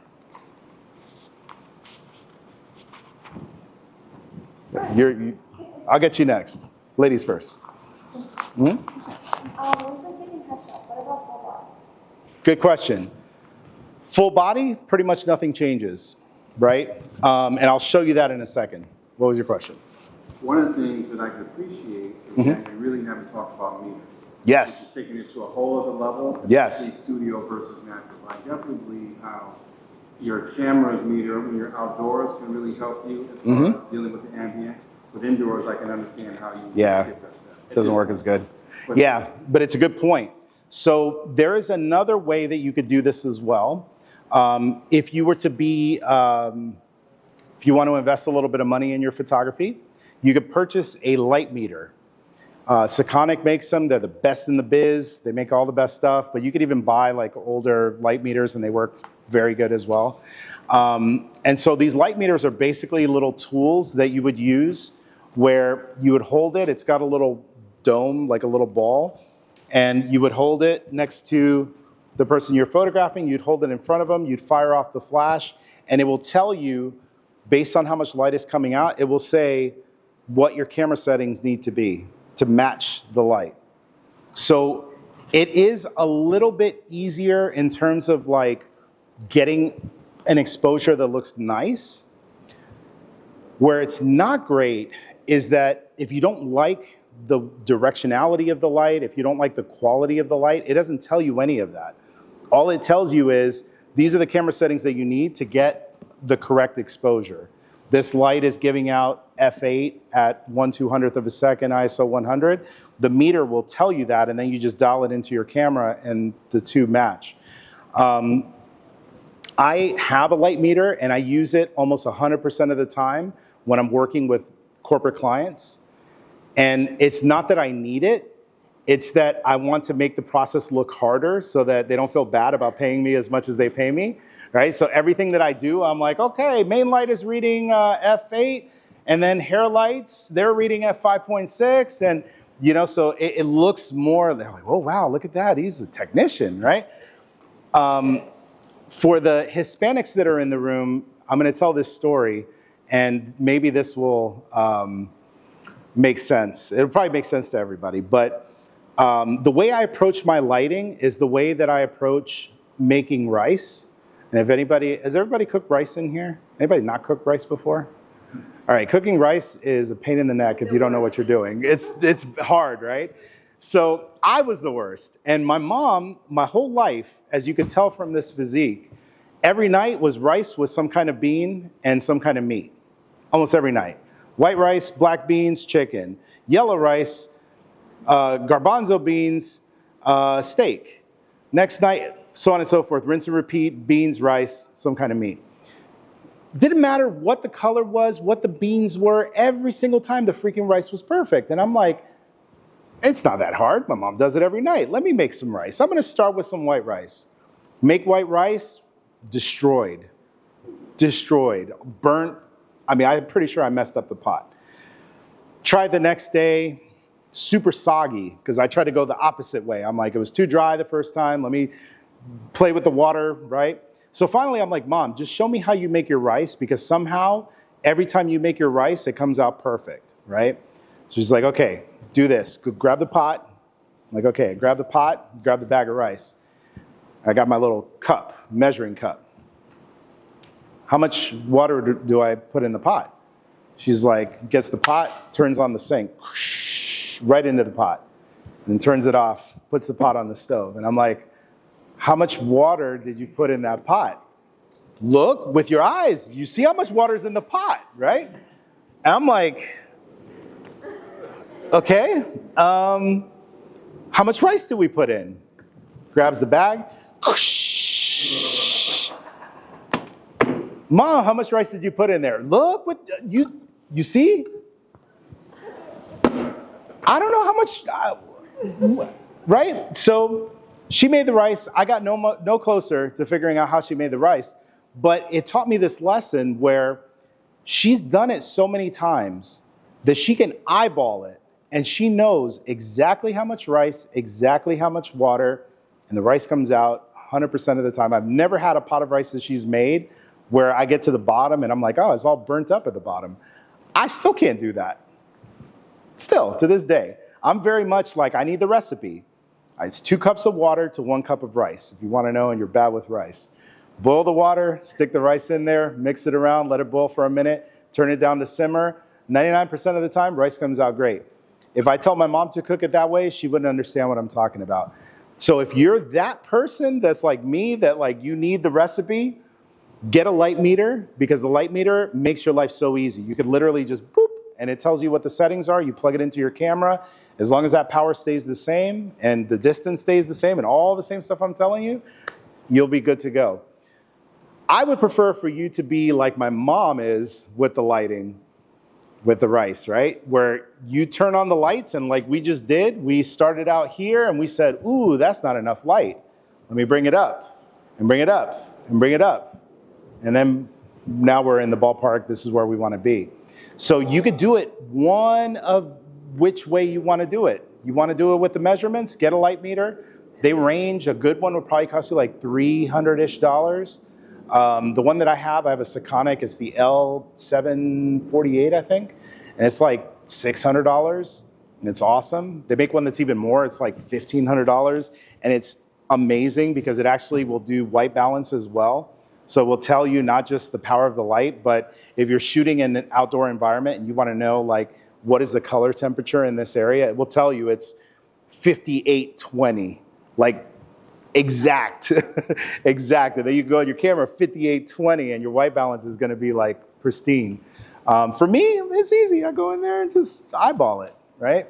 When you're starting out, eyeballing it is a little bit tough, but you could see that we're not dealing with a lot of variables. When we're eyeballing it, the main thing I'm looking at is what does the skin tone look like? Does it look pleasant? If the skin tones look good, that just has to do with the white balance. In terms of the exposure, how bright it is, all we're dealing with is the power and the distance of the light. And those things are very easy to fix. You can pull it out, bring it in closer, bring it up, bring it down. We had a question about full body. So let's just see. I'm going to back up a little bit here. This is not full because I'm shooting on an 85, but doesn't change all that much, right? And let's see. If I was to, I don't think I can do this with an 85. Maybe I can switch to something else. But you know what? Let's do that. Let's not delve into the realm of the imagine what it looks like, and let me just show you.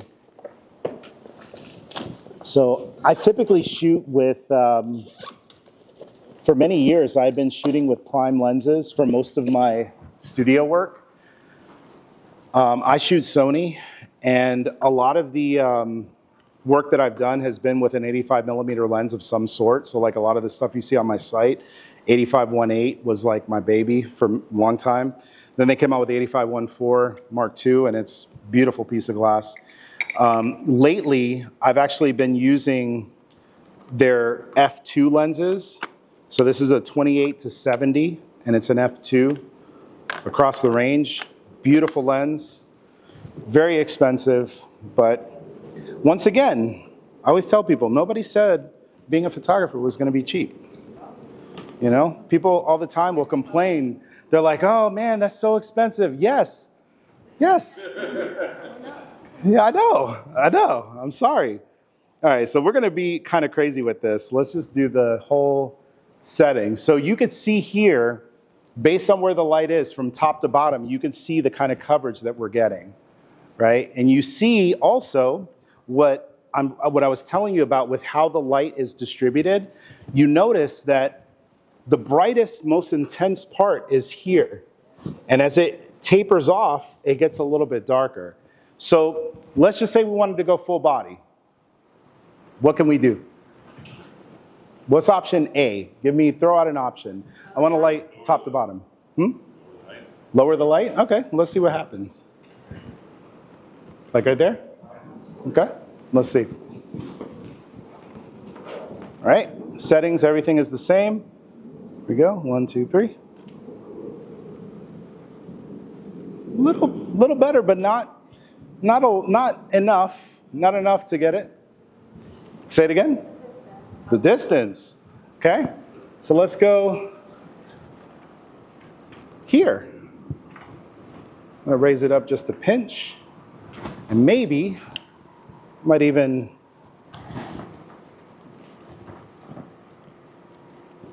face it down a little bit, bring it up.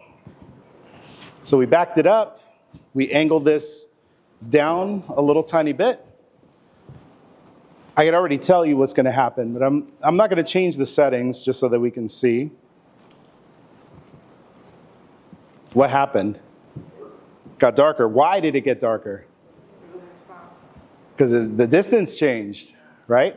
So we are at 1/32 power. What can I do? Power up. Power up. We can go to let's go crazy. Let's go 1/8 power. That's quite a bit brighter, but let's just see what happens. Oh, that's a little bit much, right? But looks nice though, right? We're getting that that coverage, and it's not bad. Like 1/16 is a little bit less. Oh, still too bright. Let's go to 1/32. Still got a little.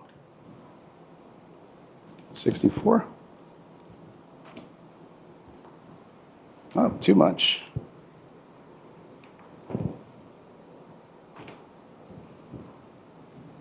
You really gotta play with the effect there. So this is where having the light meter would definitely be useful, because if you have the light meter, it would just tell you straight away, and you just match them up and you're good to go, right? But how do we solve the full body problem? Distance. Bring the light back, increase the power, and it's going to spread wider. The other thing we could have done, if I wasn't using this modifier, I could have used a big umbrella. And what's really cool with an umbrella, number one, they're cheap. You could buy like 3 really big umbrellas for like $150, and you could make everybody look really good. The downside is that they spread light everywhere. So like in a full body scenario like this, I don't mind that. I'm cool with having like everything lit. Being a professional, you want to control the light. Control requires something that's not an umbrella, essentially, because the umbrella just nukes everything with light. These parabolics, you could be a little bit more, you could finesse it a little more. So this was also something too, and I haven't shown you this. We'll flip this light around. So you remember I was telling you that depending on where that light is positioned in the box, the light is going to spread a little bit differently. I haven't moved the light, I just rotated it so you can see it. I'm going to take that light, and very carefully, I'm going to extend it out so it's a little farther out. Tighten this up. If I can see. All right, go ahead even farther than that. Let's go to, and there's numbers on this so I could see in case people are wondering. So bring it to like a 2.5. Right? And then we'll rotate this back so that it's still in the same spot. Bring it up. Was it about that high? It seems about right. Like that. There it is. So again, power's the same, everything's the same. We just extended that light out a tiny bit. And 1, 2, 3. Very subtle.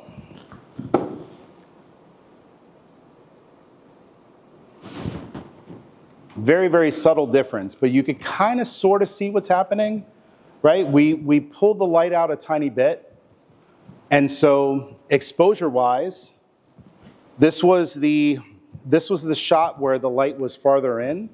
This was the shot where it was pulled out. If you look at an image and your eyes start to cross because you don't know what you're looking at, my first recommendation when I'm trying to figure out the light is to just look at the highlights and the shadows. That straight away is going to give me a better idea of what's going on. You will notice, look at the shadows behind our subject and how different they are. This is when the light is all the way pushed in. This is with the light pushed out, and you're going to notice that the shadows are softer. And usually softer shadows come from softer light. So you notice we didn't have a different light modifier. We got the same light modifier. But we were able to tune how hard and how soft it is by how far in that light is inside of the softbox. Most light modifiers do not let you do that. Most light modifiers, where it is where it is, and you can modify it and soften it in different ways by removing the diffusion, or adding diffusion, or bringing it close, or bringing it farther, but you can't do this, where you have that level of control of like, we're gonna pull the light out a little bit from the modifier or push it in. But you could see how shadows can be controlled. You could see on the face how deep the shadows are comparatively, right? Spread of the light is basically the same. The only thing that really changed was that, and also the exposure changed because you could see this one is a little bit brighter, right? Because we have a little bit of a harder light. It's a little brighter. So if I want to make these match a little bit better, what could I do? Up the power. So we'll go to just a little bit. We'll go, you have increments. So 1/16.7. It's a little higher, right? So here we go.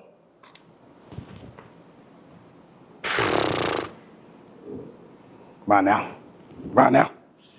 That's where it needs to be, right there. That looks beautiful. And again, we're shooting it wide just so you can see top to bottom. Realistically, if I'm shooting this, I would probably be maybe somewhere like there, right? Looks really nice. And this is one of the benefits of having a 24-70. Wonderful. Love it. Perfect. Very cool. And you can see how easy that is, right? Was that difficult? Like, you look at the shot and you try to figure out what it needs to be, and then you just do it. That's how easy this class could have been. Just turn on the light and just do it, just make it happen. But realistically, it's looking at these photographs and trying to figure out what is it that I'm trying to fix, right? We want to have a little bit of a brighter shot, no problem. And again, I would highly recommend look at this screen and not the TV because that's a big difference. But that's how you fix it. Any questions before how is it outside? Is it raining?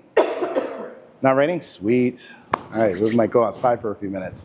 But before we do that, double check for me. Any questions? Because we've been in studio for a little bit. We're going to try to take some shots outside, and I want to show you that everything that we just talked about here, like 85% of it's going to be the same. We're just going to mix in ambient light, and we're going to introduce it. That's a good question. So technically, I picked up a camera for the first time when I was 18 or 19 years old. And so that was like a year ago. No, I started back in like 1999. I worked at a camera store. Technically, it was an electronics store, and they sold cameras in the store. And the most money that you could make was selling cameras. And so I would always try to sell cameras when people would come in. But the problem was I wasn't a photographer. I never went to school for it. Never did it in high school or middle school or anything like that. So people would ask me tell me about this lens. And I'm like, so it's black. And I think this is made of rubber. It's really nice rubber. And it's got some buttons and there's some numbers here. Like, that's how I would sell these things back then, because I didn't know anything about photography. And people were like, Okay, thank you, bye, right? Because if you're a photographer and you know what this means, and someone is telling you that, you know, like, it's not like when you come to AVC Store and they're like, oh yeah, that's the aperture and that's that. No, I'm just like, oh, that's a ring and it, you know, and the cap is gray, it's quality, you know? So I figured out, like, I need to learn all this stuff. So I bought 2 cameras. I bought a film camera and I bought an early digital camera. And I used to be into cars. I was in a car club at the time. That was where all my money was going. So I used to go to car shows with my camera and just take pictures. Yeah, it's fun. It's like the best thing because you take pictures in natural light. If there's models there, you can photograph models. So it got me started. Then I started realistically, like as a business in 2011. So that's when I was like, okay, I want to make money with this. It's not just a hobby.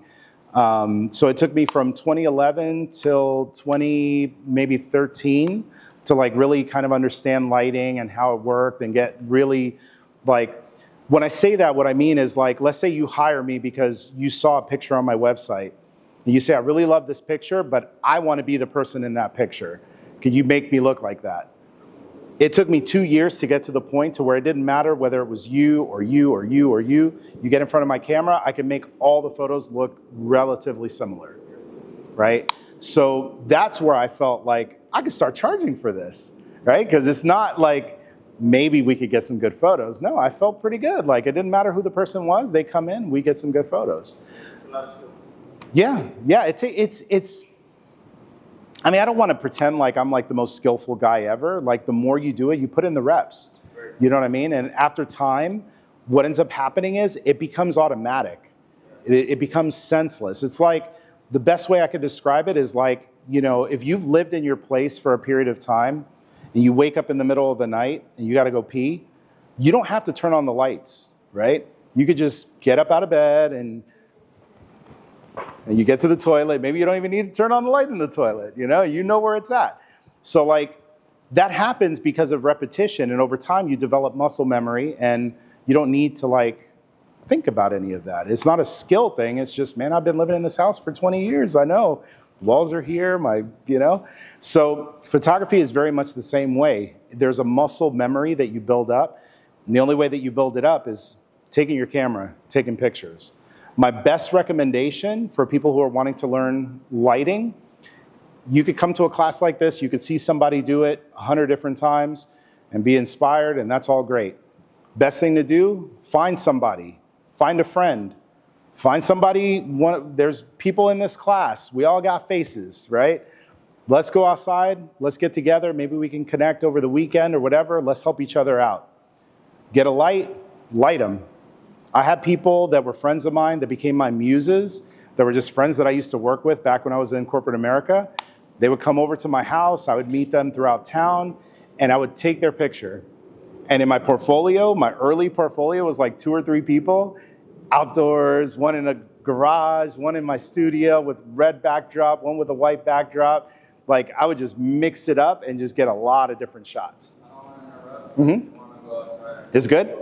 Let's do it. Let's do it. Oh man, we're not messing with that. All right, let's do it. Cool. All right, are we okay to leave our stuff in here? Can we just close it? You done taking pictures? Yeah, if I dip it down, I mean, there's ways you can do it. You can even do, I can select the background. Yeah, that's good. Hey. And you could just get the exposure of the background by itself. Tell them, hey, 300. You know, so it just depends on what you want to do. Like nowadays, these tools are so crazy that you can select the background, you can change the exposure. I can change the white balance of just the background to match a little bit better. You know? Better ask him for your pictures. Ask Miguel for your pictures. Yes. Yeah, but the thing is, you don't want to do heavy lifting. No. You know what I mean? It's like I know that this picture here. Even for AVC. Like that's where it started. So it's like I'm not pushing, a corpse out of the grave. It's like it's a live person that looks a little more alive, right? So that's kind of the idea, is making sure that your images land in the ballpark of where you want it to be, and then from there you can make specific adjustments. So same thing here. If I find the background is too bright, no problem. Great. Do you heavily edit your images? Like, let's say on your website, are those like heavily edited, or it's more like how That's what you it? call heavily edited. Well, I personally, I would say the majority of the images, a lot of the stuff that you're seeing is the skin. hey, So like I spend quite a bit of time doing skin work. And nowadays, like let's say for example, I might have to give you two. see which one I want to do. I like both of those.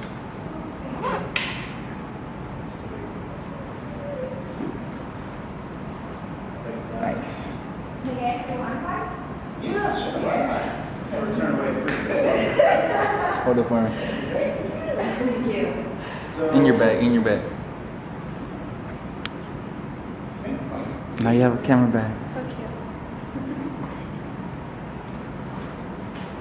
I like that one too. I wish I didn't drop the hands. I wasn't fully focused. See how the sharpness is there. So retouching Let me see a picture. could be very simple. Let me see your pictures. Everybody probably has talked about this at some point, but if you haven't seen this program before, it's pretty awesome. That's a lifesaver. You could spend 2 hours retouching a photo, or you could say, okay, I'm gonna, bring it into this program and, live your best life. So let's see. That like that? So that's the raw photo. That's how it came out of the computer. Yeah. We're gonna kick it over to a photo. We're gonna pick. I usually do natural 1 or natural 2.